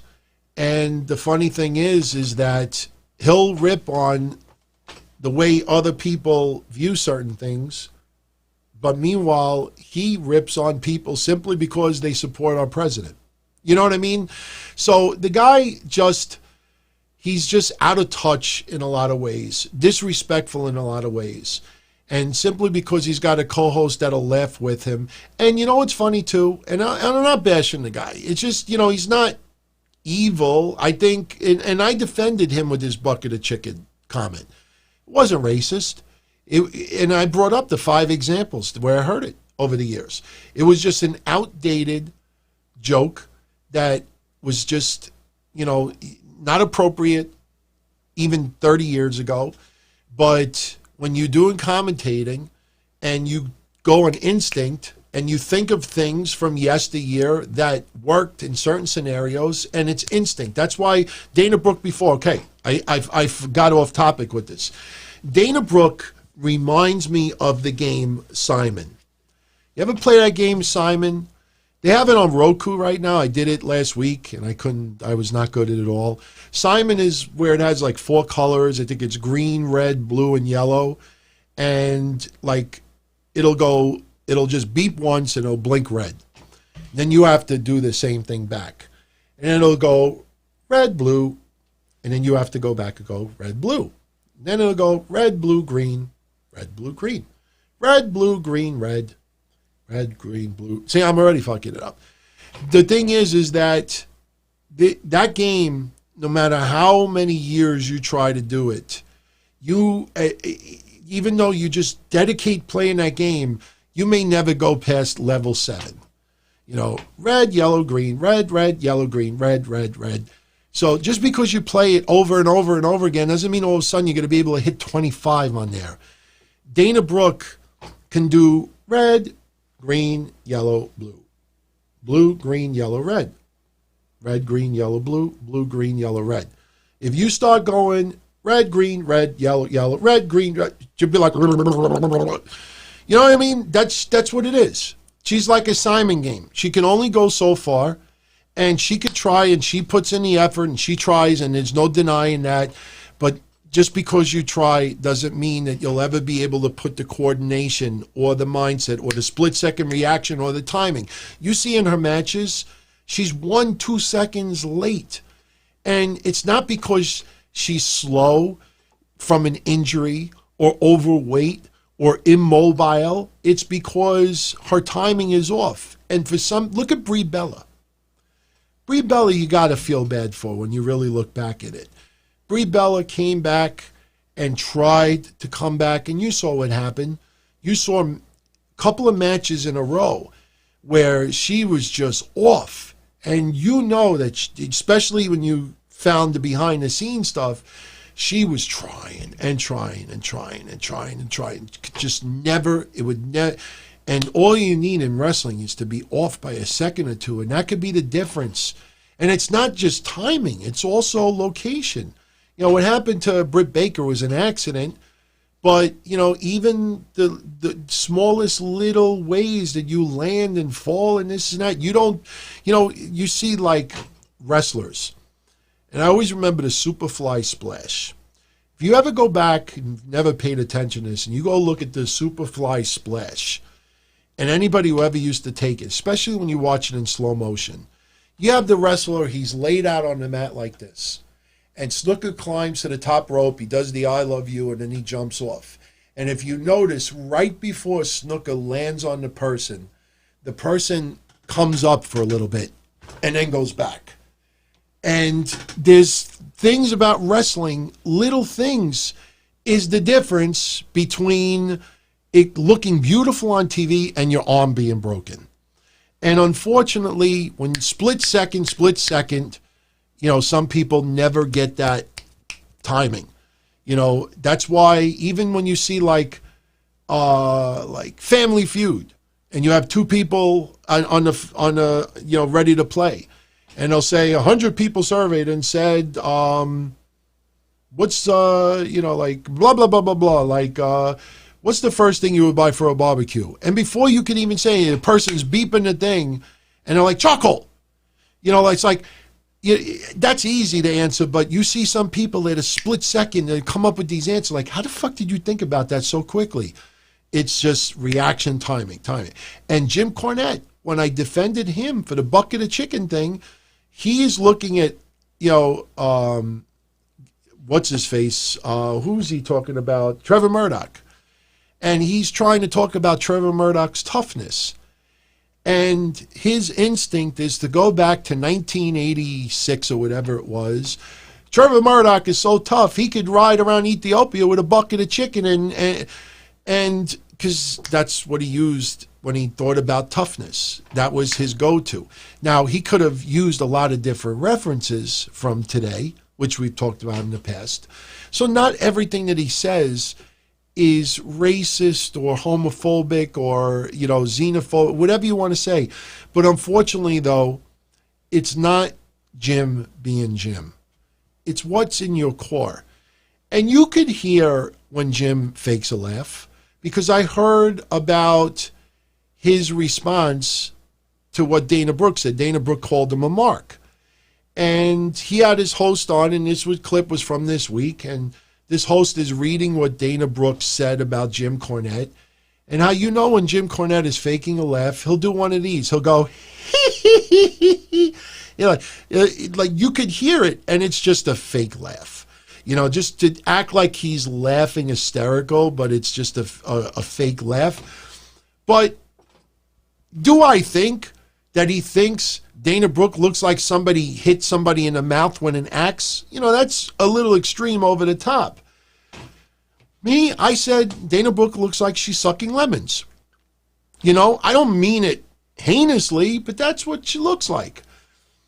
But when it comes to Becky Lynch and her pregnancy, I thought it was out of bounds. Some people tried to talk on both sides of their mouth. Oh, Jim, this is a great example of talking on both sides of your mouth. Jim, what he said, about Becky Lynch, it really wasn't, a great thing to say. That's that side of the mouth. But, it's Jim being Jim. That's that side of the mouth. That's what they do. No, it's offensive. It's disrespectful. She's 33 years old. You don't know how important. Motherfucking Shad Gaspard died for his son. And I hate to use that as an example, but that's how powerful being a parent is for some people. All right. I said very recently, 2 weeks ago, that I truthfully believe that if I was walking across the street with my mother and my father and a car was coming down the street, I push my mother and father out of the way and I get run over. I think a lot of you out there probably would do that. It's just parenthood is very, very special and important to a lot of people, to the point where it is probably the most important part of their life. And Jim Cornette, for him, it's about dollars and cents. He could be about dollars and cents. He doesn't have to be so disrespectful and distasteful talking about buns in the oven and this and that. So anyway, this is what Seth Rollins had to say. He said, and I quote, "It hurts," and by the way, he was on Corey Graves' After the Bell podcast, but he said, and I quote, "It hurts my feelings on a personal level because Jim Cornette is someone who is a legend in our industry, and he is someone I have personally worked with in Ring of Honor. For him to come out and say real negative things, some real misogynist things about women in general and pregnancy in the industry, it kind of caught me off guard and made me lose a lot of respect for someone that a lot of people had already kind of lost respect for. And I was still holding on hope that somewhere along the line there was a personal connection between Jim and I, that he would think twice before making some egregious comments about women, about my wife, that were just completely, I can't even forgive him. I don't even want to repeat what he said. And he goes on to say that, what would you do if your wife came home and instead of making $1 million next year, I'm basically going to be a raging bitch for the next 9 months. And then Seth says, just on a grander scale, the mindset that has to go into that needs to be eradicated all around. It's just so disgusting. And the more I sat and thought about it, and the more I talked about it, I knew we had this appearance coming and we were going to have this conversation. I wanted to address it just because I want to make it very clear that this is something that I am so proud of my fiance, of what she is doing. The courage that it takes for her at this point in her career to make a decision. Look, she's 33 years old. Once you hit 35, you start running risks with pregnancies. So she made an incredibly tough decision. She went out there on national television. She had things the way she wanted to do. And the fact of the matter is, she is the most talented woman I have ever seen in my entire life. She's going to be fine just being pregnant, making money, doing all right. So everything that Jim Cornette said is complete nonsense, not just for her, but for women all around the globe. It's been, honestly, for the most part, aside from what we just discussed, it's been extremely positive, and I think everybody is just out there happy for us. Plain and simple. It's not about feminism. You know, again, they just talked about at 35, you start running risk. You imagine, think about this. I'm not a woman, and I'm not having kids. You just imagine someone who's getting close to 35. You imagine if 2-3 years down the line, Becky and Seth Rollins take Jim Cornette's advice and hold off on the Easy Bake Oven, and then 2-3 years down the line, she goes to the doctor, and the doctor says, look, you know, this is going to be really, really difficult. Don't know if you could have kids. I got news for you.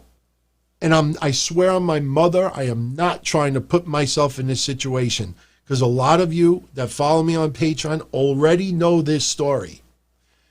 I got married in 1999. I got my marriage annulled 3 months later. Do you know why I got my marriage annulled? Because when I got married, me and my wife at the time wanted to have kids. She went to a fertility clinic, and they said that she had some fertility problems. So they gave her these drugs, and they told her that we have to plan it out, and then when we hit this certain time during the month, you know, just let the dogs out. And, you know, I still remember it to this day. The doctor telling my ex, do not put all your eggs in one basket, because it may not happen the first time. And what happened? She put all her mental eggs in one basket, and we tried to have kids, and she failed.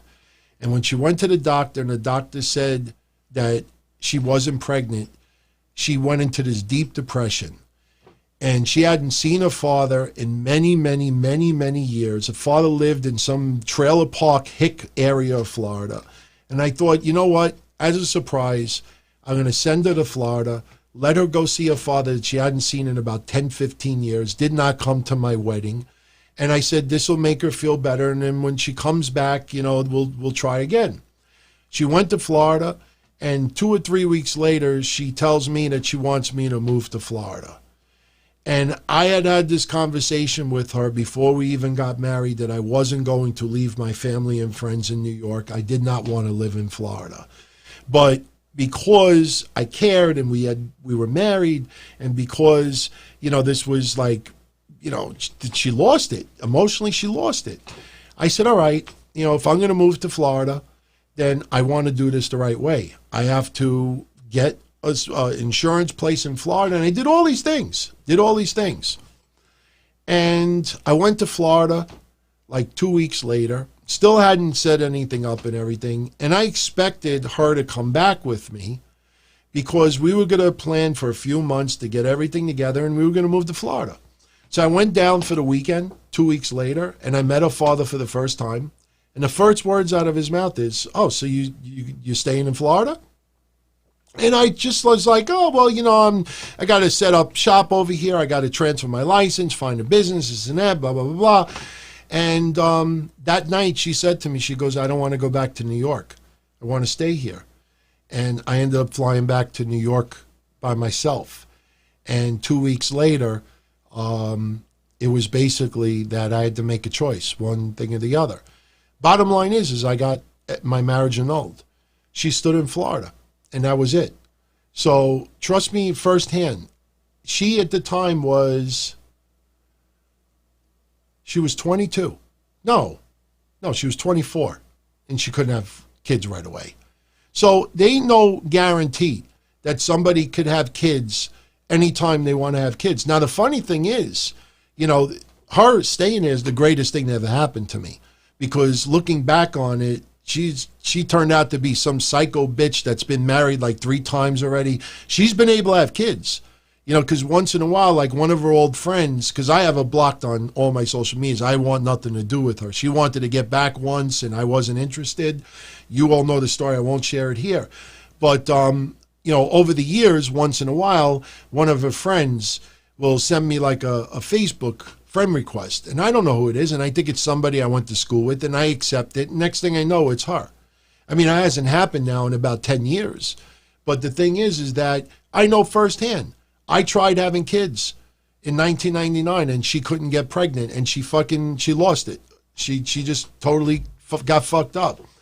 So when Seth Rollins says that at 35, you start having risks, could you imagine if being a mother is that important, or them being parents is that important, and they hold off for an extra year or two, and then they find out they can't have it? Then what do you say? So I just think overall, and I said this before, if Jim Cornette does not have kids, does not want kids, and does not like kids, then he should avoid that topic. Because what he may not like, someone else may like. What he may not believe in, as far as, priorities, someone else does. Jim Cornette has passed up a lot of money over the years because he doesn't want to fly. He wants to be close to home. That's his right. I think everybody should respect it. But in this case, they would rather have a family. So anyway, so that's the deal with that. And, again, like I said, I personally think that, it's their decision to make. As wrestling fans, we may not like that all that much, but, it's their decision. I'm happy for them. Let's see who gets the opportunity in case of Becky. I don't see any woman on the roster right now that could be the next man.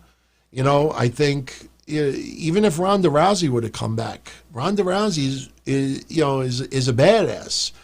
Becky Lynch, you always got the aura that, she's a really nice person playing a badass. Ronda Rousey's a badass.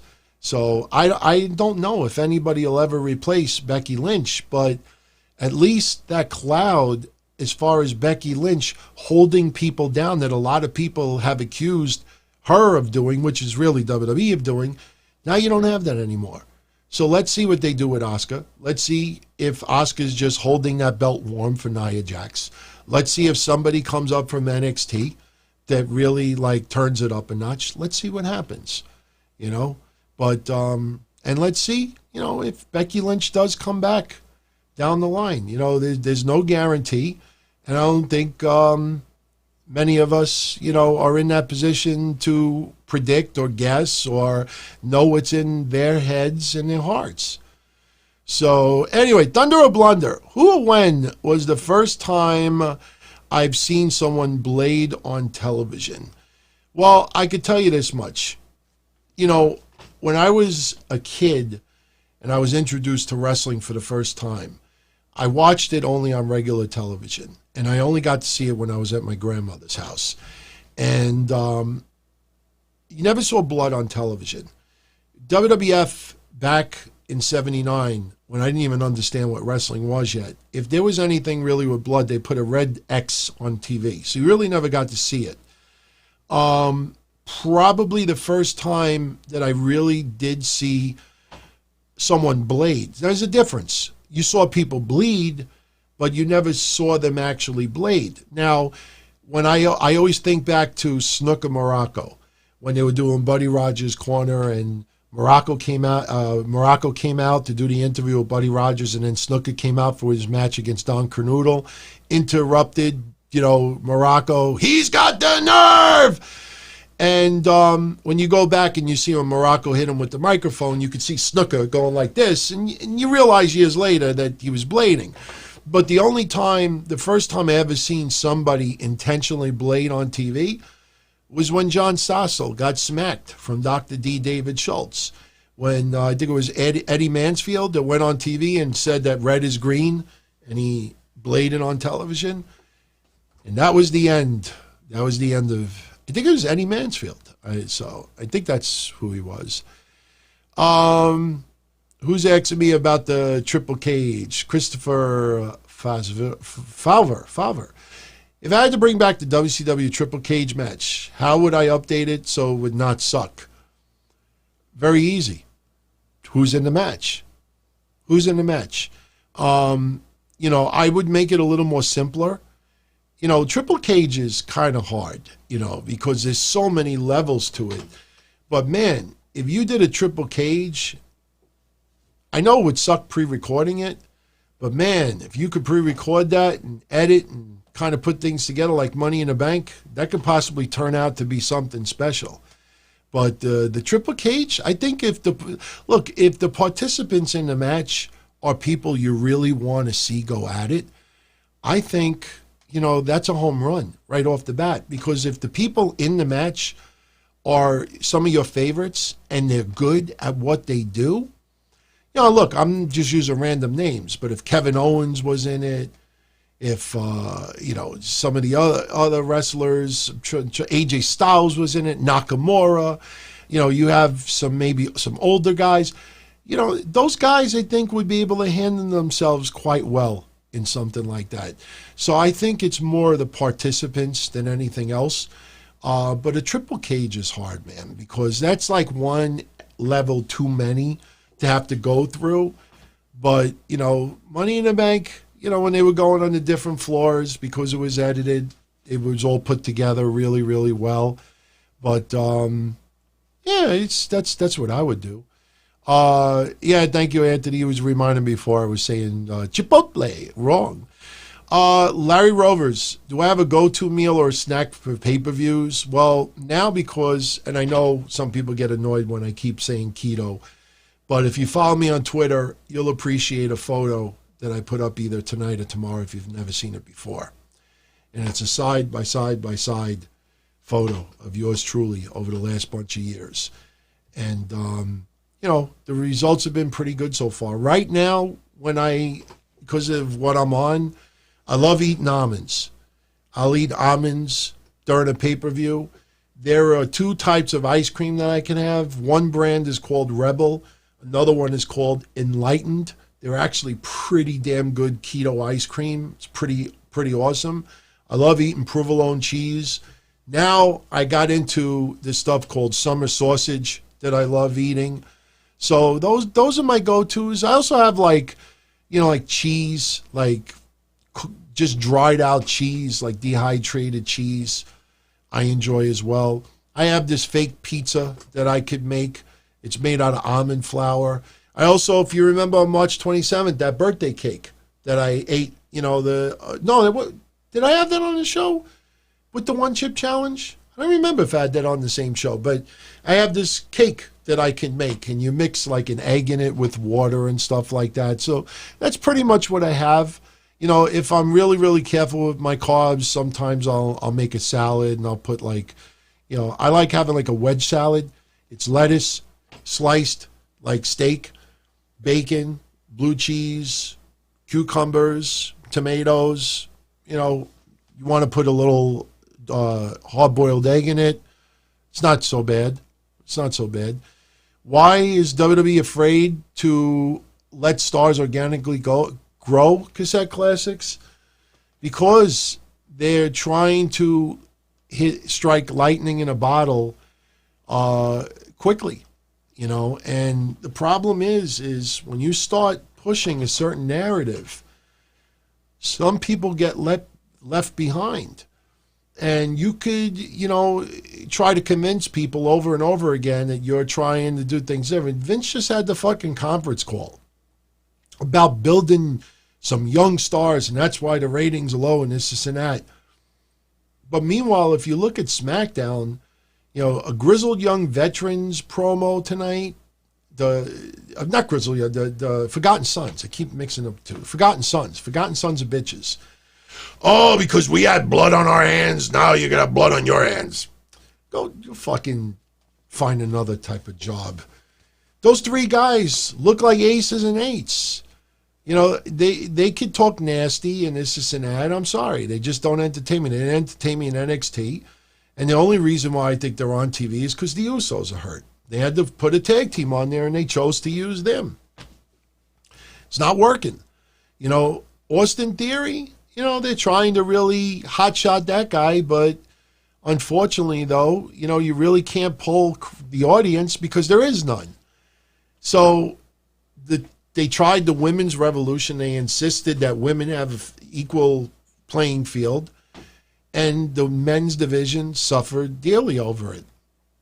You see people, getting thrown aside. Oh, instead of fucking maybe pushing Cesaro in this tournament, which a lot of people wanted to see, they put AJ Styles in it. Why? Because, again, you're not watching WWE on Fox. You're watching Fox on WWE. We want AJ Styles. Big name, just fought Undertaker. We want him on SmackDown in this tournament. We don't want Cesaro in this tournament. I mean, I know nobody there pretty much said that, but you could see it. That's why the New Day are champs again. That's why Braun Strowman is doing the fucking worm. That's why you see some of the usual suspects still being put out there. Was there any, conclusion yet with Creepy Ali, with the truth will be told? Do you realize now that the truth was supposed to be told? This is the 13th week. I think we're entering 14 weeks. We're almost on the level of Emma. I don't know if Emma went 19 weeks. I don't remember the exact number of weeks. Thank you. I hit 11,000. Oh, it says 118. Let's see. Did I hit 1,000? Let me see. Let me see if I see. It's not showing for some reason. It's showing a clock. Yeah. Oh. There it goes. Yeah. 11,000. Awesome, man. Awesome. That's great. Thank you. Thank all of you. Seriously. It's amazing, man. I started January 20th. Now we're in May 23rd. It's really May 22nd. So 4 months ago. My goal was 10,000 by the end of December. We got 11,000 in 4 months. And honestly, not trying to start stuff. I think you see now I'm way beyond shit like that. I'm here to have fun. We're here 3 hours and 13 minutes already, and nobody seems to want to leave, which is fucking awesome. You don't have any idea how bitter some people are of that, and still to this day.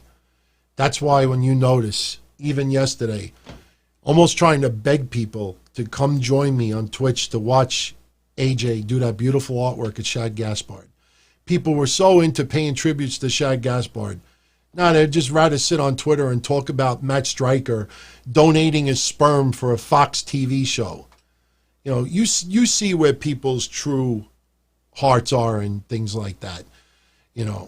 People shot me down and did everything possible to prevent me from going here, the video. And, still to this day, doesn't bother me. It just gives me the drive to go even further. Now it's no longer 10,000 by the end of the year. Now I want 15 or 20,000 by the end of the year. So, but did I get your tweet, the ex-girl? Tweet about what? Because I've been over here for actually a little while. So, bonus DT tomorrow. No, I've never met Wade Keller. Yeah, no, I'll be here tomorrow doing the recap. Now, good thing about the AEW recap is we'll focus just on the pay-per-view. So we won't have to go all that long. But, what school did you go to? Seriously, I appreciate everybody that was behind me when I spelled it out with the Velveteen Dream stuff. But I appreciate that you stood behind Velveteen Dream. If that guy would have done what he was accused, he should have been fired, arrested, sued, and totally banished from social media, driven from social media. I have no problem with that. But things didn't add up. I knew that there was nothing there. So, seriously, man. Greg in Brooklyn, my co-host will not be coming to video. So, it's not happening. That's already water under the bridge. Not a lot of people like to do video. Wrestling Soup, they don't want to do video either. I didn't do video for 22 plus years. So just because I like doing video now doesn't mean that everybody else wants to do video. This YouTube channel is a channel that features my work in the shows that I'm on. It's my channel. It's not a channel for all of the shows. It's a channel for the shows that I'm on. I am now a video guy, and I'll be a video guy until I don't do this anymore. That's just, I needed to do this. I was not doing audio anymore. I was going to be done. Just 23 years is a long time, man. Just think about it. I started doing it before Bret Hart got screwed. That gives you an idea.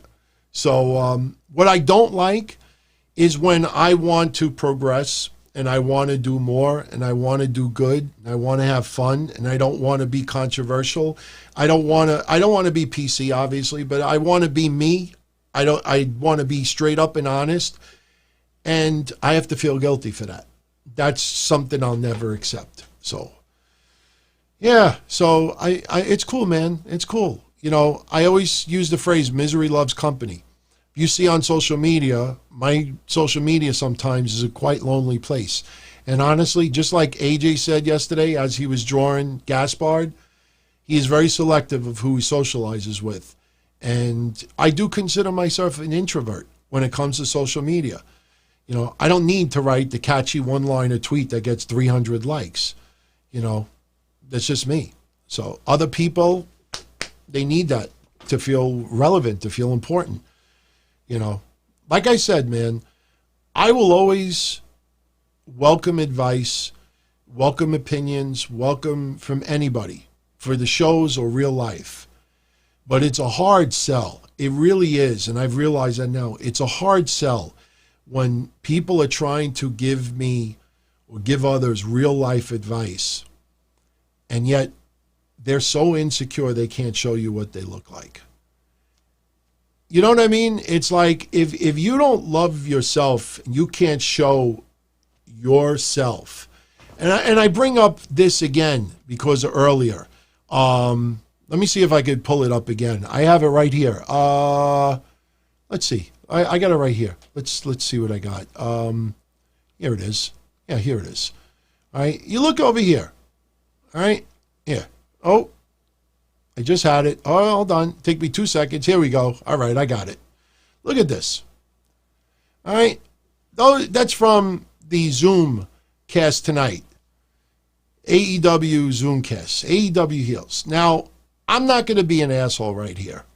All right. But what I am going to do, let's pull cassette off of here for a second. What I am going to do, just for the fuck of it, I'm going to zoom into this a little bit. I want you to look at some of these faces. Okay? I want you to look at some of these people. All right? And I'm not trying to be PC here. And I'm not trying to kiss ass. Oh, I don't know what happened to Amy in the lower right-hand corner. It's just very blurry. I don't think she's disfigured. But if you look around at these faces, these are just everyday people. All shapes, all sizes, some with makeup, some without makeup, some, you know, and everybody just wants to be themselves, and they're comfortable in their own skin to mingle with others and show their faces. And like I said, when you got people trying to give me or give others real life advice, deep, deep, deep stuff, and then you realize that you're just talking to a logo or talking to someone who has a picture up that's from their childhood or 20 years old, you know, how do you buy into that? You know, that's a level of insecurity.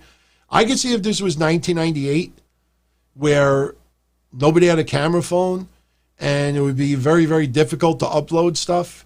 But I could literally fucking take a picture with my phone right now and literally put it online in a matter of 3 seconds. I could be taking selfies. I could take a picture of my hairy legs with my boxer shorts on right now. I admit it. You know, there's no excuse for it. When you see that and you see everyday people who are comfortable enough to just show themselves and talk and be themselves, that's what I want in 2020. It may be boring to some people, but I want to keep it real. And the fact that all of you are still here, almost 3.5 hours in, I think really shows that. That's why I'll never, ever feel guilty for doing this stuff. Never, man, never. What school do you go to? Where are these wrestling journalists and websites talking about the CZW situation? You know what, man?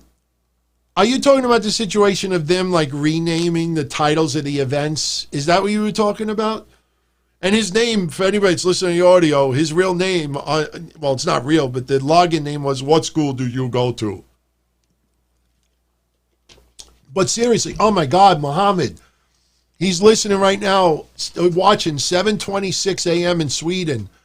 Man, so you've been up since 4 o'clock in the morning. Well, maybe you got up late. Maybe you just got up to take a leak and you were like, hey, DT's still on. All right, about CZW, I'll be honest with you, man. I didn't think it was a big deal. For those that don't know, there's like some controversy going on because CZW was like, I don't know if you call it selling footage and letting people like rename the titles, and some people were coming up with like outrageous titles and names and stuff like that. My honest opinion is that if you got some old footage and you could recycle some of that shit, sure, you don't want some things, you got to be careful. You just don't want to sell it to anybody. But I don't know. I don't think it's that big of a deal, to be honest with you. CZW, obviously, in my opinion, their best days are long, long gone. I mean, the days of, to me, the early to mid-2000s with CZW, that was an interesting time, man. That was an interesting time. But I don't think it's that big of a deal. I think it's more like, hey, man, if you could hustle some money right now and get it, get it. Because there's some wrestling companies right now that are not coming back. You see little by little some companies where some contracts are now running out. And I'm not using Ricky Starks as an example, but we don't know what's going to happen with Ricky Starks. But look at what's-her-face. It was not Big Swall. Who's the one that just signed with Impact Wrestling? Not Big Swall. Big Swall is in AEW. She just signed with Impact Wrestling. I know they re-signed Su Yung. They re-signed a couple of people. Does anybody remember? We saw her a few times in NWA. She's black. Up-and-coming wrestler. Man, I'm drawing a blank right now. Oh, Tasha Steelz. Thank you, Mystery Man. I love people that are tuning in and actually watch more than just WWE or AEW. Tasha Steelz. She was impressive in NWA, but she signed with Impact. Now, she may end up signing with Impact, whether it was a pandemic or not, and who knows? We've seen some Impact wrestlers in NWA, so we might see Tasha Steelz still in NWA.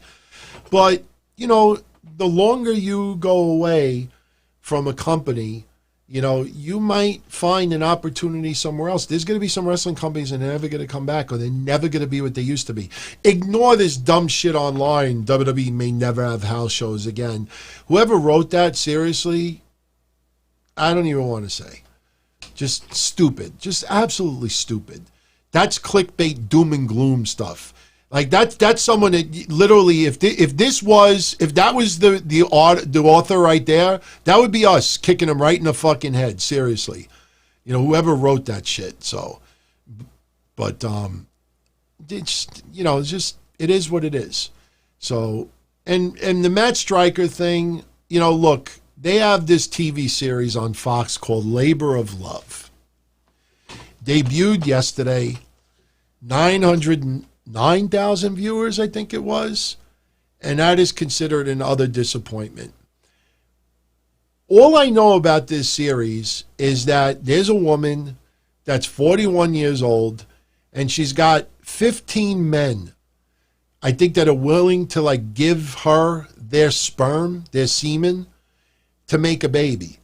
And basically everybody brings something to the table, and Matt Striker, I don't know, his mother was on there, and he advanced to the next level, and I'm assuming whoever wins, is that what it is? Whoever wins gives her their sperm, doesn't even get to bang her? Is that what it is? No wonder why it got 900,000 viewers on prime time. Fox's Labor of Love. Get the fuck out of here. I wish Matt Striker well, man. But I don't know if I would have chosen this career move. I mean, I understand you got agents and hey, you got this reality show. It's Fox. Are you? Now, listen. If let's say Striker wins, or whoever wins, I mean, do we see how this goes down? Do we see the person in the waiting room, and he's trying to get himself fired up so he could blow a load and give it to her? Damn, my battery just died on my fan. It's gonna get hot in here really quick. But could you imagine that Striker wins the whole thing? Now Striker's got to go into a dark room and just whack off into a test tube so they can impregnate her with it. If that happens, I mean, in the background, do you hear the song for Fox? Does it go, "Are you ready for a good time"? Oh man, what a dumb idea for a show. I mean, seriously. I don't care if Striker pays child support. That's a personal thing. But man, that is just... And Kristen Davis is the one hosting it from Sex and the City. I can't get into that. By the way, the ratings this week for AEW and NXT. I think I said 673 for AEW. They did 701. A little bit better. NXT surprised the shit out of me. NXT, I think I said 630 something. I know it was in the 630s and only did 592. And it's funny because a lot of the outspoken out there that rip AEW every week, but gush about the Undisputed Era, gush about certain wrestlers in NXT. Now all of a sudden, they're silent. They're silent. Can't call, AEW out on Moxley sucks, Brody Lee sucks, the Young Bucks suck, this sucks, AEW sucks, this sucks, this sucks. Meanwhile, NXT can't even fucking pull 600,000 viewers. That's not good. But at the same time, though, and I've brought this up for several weeks now, NXT, WWE, they're playing smoke and mirrors for the last bunch of weeks. Like I said, look at how many times Keith Lee has wrestled in NXT in the last 2 months. How many times is Adam Cole? Yeah, what school did you go to? Just see what happens. Tommaso Ciampa, he gets punked out from Cross 3-4 weeks ago. Fucking guy goes on vacation. Should that Wednesday, the following Wednesday, I said NXT should have opened up with someone in the ring, and Ciampa just beats the fuck out of him and says, "I'm not leaving this ring until that son of a bitch comes out here." And should have had the confrontation right there. But no, Ciampa fucking goes fishing for 3 weeks before he comes out. People fall right into that shit. People try to blame it on Charlotte. It is much more than just Charlotte.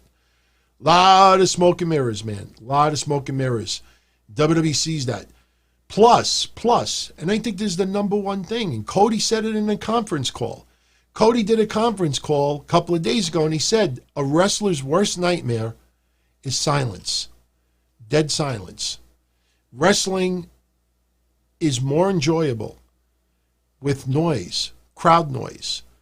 AEW as small as it is, to have a few wrestlers at ringside simulating fans, that is the game changer for yours truly when I watch Wednesday Night Wrestling. I said it Wednesday night. I wasn't joking, man. I am a huge fucking fan of Karrion Kross, way before all this other stuff. All right? But when he had that segment with Ciampa, and I had NXT on my laptop, I thought I lost the feed. I heard dead silence. And I was like, fuck, because I was looking at the TV and I'm typing my notes. I look over at the computer and I see Ciampa walking in the ring. I'm like, I didn't lose the feed. It's just like funeral silence. That is not acceptable. And the fact that WWE is going turtle with this. How many months have they doing empty arena and it still hasn't gotten through somebody's head? You know, it's really, really dead and quiet. It's almost like pin drop quiet. You could almost hear somebody burp in the background, you know, in the production room. There's no excuse for that. That is dead. That is boring. It's not methodical. You know, it sucks. It sucks. And I don't know how far lower the ratings have to go for WWE to realize that simple little thing. But you know why they don't want to do that? Because of how they're bringing people in. They leave everybody in the hotel. Then they sequester a bunch of wrestlers. They record their footage for the 2 weeks. Then they go back to the hotel. Or they go home. Then they sequester the next bunch of people. And while they're waiting for the next bunch of people to come in, they wipe down the ropes, they wipe down the mat, they wipe here, they sterilize this, they sterilize that, and they sequester the new group. And then they do all their stuff, and then they leave, and meanwhile, instead of letting those people go around ringside, no. We'll just sequester them back to the hotel. It's awful. Did you hear John Cena is up for an Emmy? Daytime Emmy Award for Game Show, because he hosts Are You Smarter Than a Fifth Grader? So, hey, you know, I actually watched that twice, and I remember the older version of that. It's a funny show. It shows you how dumb some adults are. Who do I think is hotter, Charlotte or Scarlett? Scarlett is you know, they call it a smoke show. There's a reason why.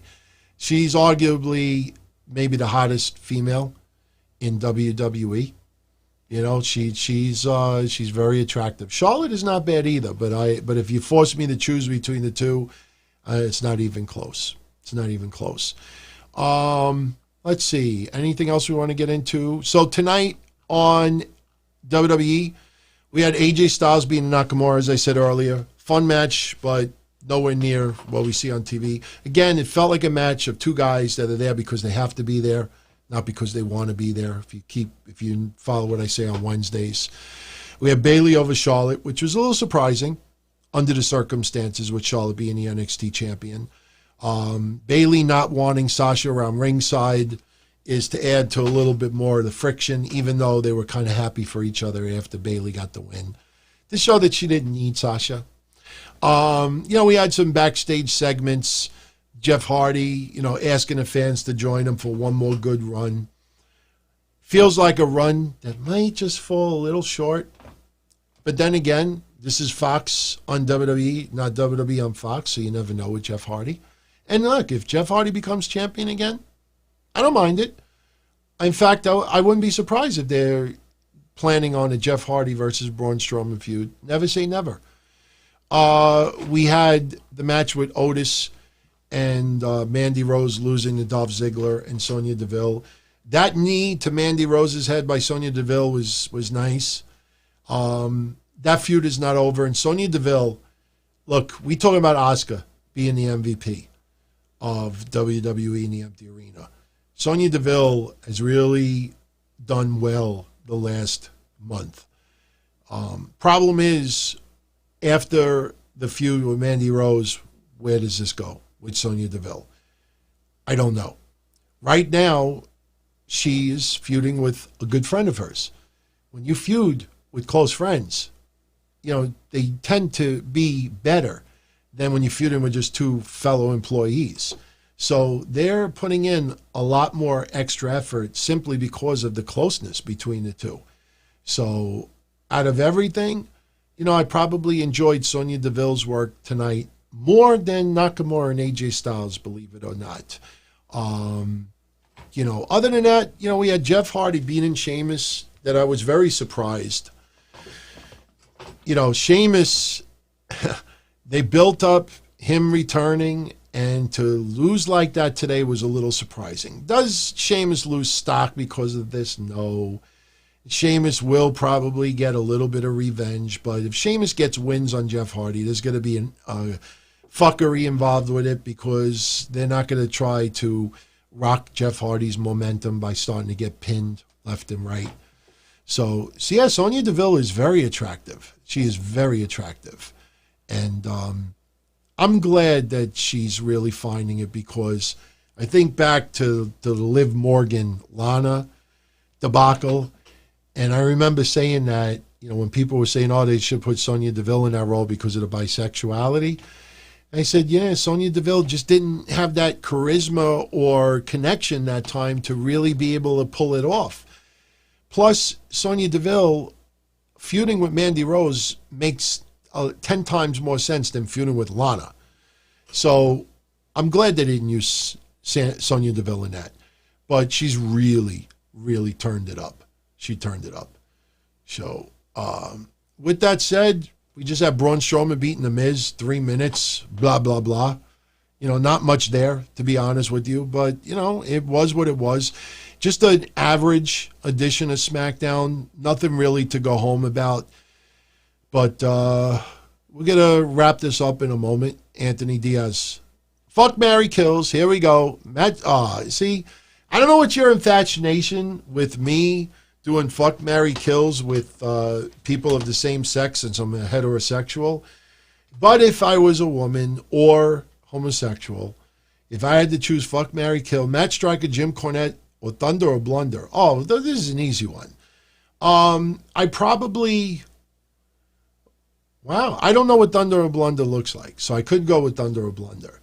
You know what? I would marry Thunder or Blunder because I don't know what he looks like, so I wouldn't have to worry about that. Cornette I would kill. And Matt Striker, I think, especially for the ladies, I think Matt Striker is very appealing still. And even though I don't know how old he is right now, he's got to be, mid-30s at least mid-30s. But, yeah. So I think that's it, everybody. Let me see if there's anything else that I forgot to bring up. Cody had a conference call that was pretty damn good. Talked a lot about AEW. A lot of high praise for Brody Lee, Matt Hardy, needing veterans besides Chris Jericho to help the younger AEW stars. The one thing that I found a little hard to believe in Cody's conference call is he said he didn't see the TNT championship yet, which I think is bullshit. When you're in the office and you're that high up and you're preparing a title for a network, you're definitely going to look at that and sign off on it. Everybody thinks that when Cody talks, like he never lies. Everybody lies in wrestling. But, it was a decent conference call if you want to go anyway. You won't find any real earth-shattering stuff coming out of it. He does talk a little bit about how they prepare for testing and how they're very content with staying in Daly's place if needed, but they are looking at possibility of going some other areas. And, yeah, man, no, you don't have to tell me to give credit to Chris Jericho. It was funny. We were just paying tribute to I think it was Larry Zonka that died, 401 Wrestling. And I think the last column he wrote about a week or so ago was Chris Jericho is the Terry Funk of AEW. And I smiled because he was a good guy and he died, which was sad. But I smiled and chuckled a little bit because I remember on these shows in August and September and October of last year, repeatedly saying that Chris Jericho to AEW is what Terry Funk was to ECW. But hey, some people, they get a little bit different exposure than yours truly, and it's all good. But Chris Jericho is definitely the MVP of AEW. I actually put Chris Jericho, as far as what you see on television, I put Jericho as the MVP. Cody might be the MVP behind the scenes as far as wrestlers go. And there's others that are very well deserving as well. But Jericho, by far, to me, is the MVP. Absolutely. So,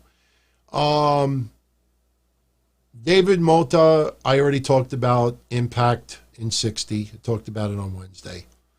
So, tune into this past Wednesday show. Got into all the details. So, anyway, everyone, it's been real. I am out of here. It is 1:46 in the morning. Somebody inside is definitely passed out right now, and I'm starting to sweat bullets because my fan, the battery went dead, so I got to recharge it. But what I'm going to do now is I'm going to put this show up for everybody to download. YouTube will take about a half an hour to process all the video. And once I get everything up, I'd say probably around 2:30 in the morning, I'll go on the GoFundMe. I'll add everybody's stuff up today. And whatever that amount is, like I said, I'm not deducting no 30% for the YouTube stuff. I will lay it out, and I will put that on his page, and I'll take a screenshot so everybody could see. And I want to thank everybody for tuning in tonight, and thank you for the generosity as well. You know, Shad Gaspard might not have been a lot of our favorites over the years. Complimentary, without a doubt. Good guy. We all knew that going for years from the armed robbery, stopping that and everything. But, man, dying for your son, that's deep. That's deep. And then when you see everybody coming out of the woodworks, just showing the absolute love and praise for this guy, then you're reminded of the video when Kofi won the championship. Then you hear about this. Then you watch this. Then someone tells you this. Then you see this, and you're like, man, you know, maybe you don't change the Warrior Award to him, but somebody somewhere needs to come up with an award for Shad Gaspard just for being a hero. You know, guy was a hero, man. So I want to thank everybody for tuning in. I want to thank everybody for the support as always. And if you're around Saturday night, I will start 5 minutes after AEW Double or Nothing goes off the air. Starts at 8 o'clock. You know, the buy-in's an hour earlier, but it starts at 8 o'clock, the pay-per-view. Scheduled to go to 11, between 11 and 11:30. So expect the recap to start somewhere around that time. And as always, man, keep spreading the word. If you enjoy the show, you let everybody else know about it. If you like the show, give it a thumbs up, subscribe. It's still showing the clock. But we hit 11,000 tonight, which is great. Hana Kimura, man, that's bad. I have to do some research on that to see what the hell happened. See if there was any warning signs, because the whole day today was very creepy with that. Very eerie. Very eerie. I know Johnny and some of them that followed this all day long know what I'm talking about. It was very eerie. But there were some people that were just trying to convince everybody that, no, everything's fine. Didn't end up that way. So, all right, everybody, I'm out of here. Hey, post your feedback. You know, I'd love to hear, you know, your thoughts on tonight's show, anything you agree, disagree with. And I'm out of here. All the best, everyone. Much love as always, and I'll catch you all again for the Don Tony Show 1 week from today. So be well. I'll talk to you soon. And ciao. Son, oh my. It was fun to channel surf. It was kind of hard to do a little pocket pool after you hitting the last channel button 50 times for 2 hours plus. Son, oh my. And his whole idea of overanalyzing, oh, he's an alcoholic and he misplaced the belt. And how could you have someone champion like that? The fuck out of here. Wednesday night. Dynamite. You can have fun. You really are.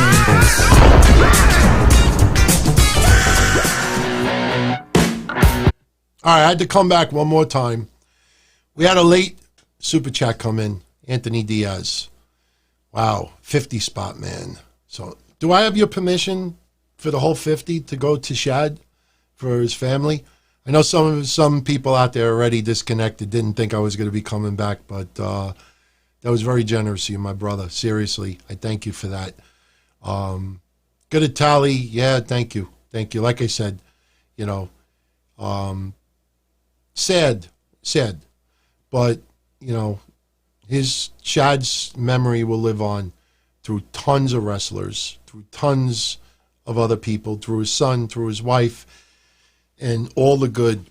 You know, we need a lot more Shads in this world, and you don't need to die, you know, to be a hero. Just remember that. But much love, seriously. So wanted to just come back and say thank you for that. So, all right, everybody, I'm out of here. Enjoy Double or Nothing, and I'll see you all again Saturday night, right after the pay-per-view. Ciao.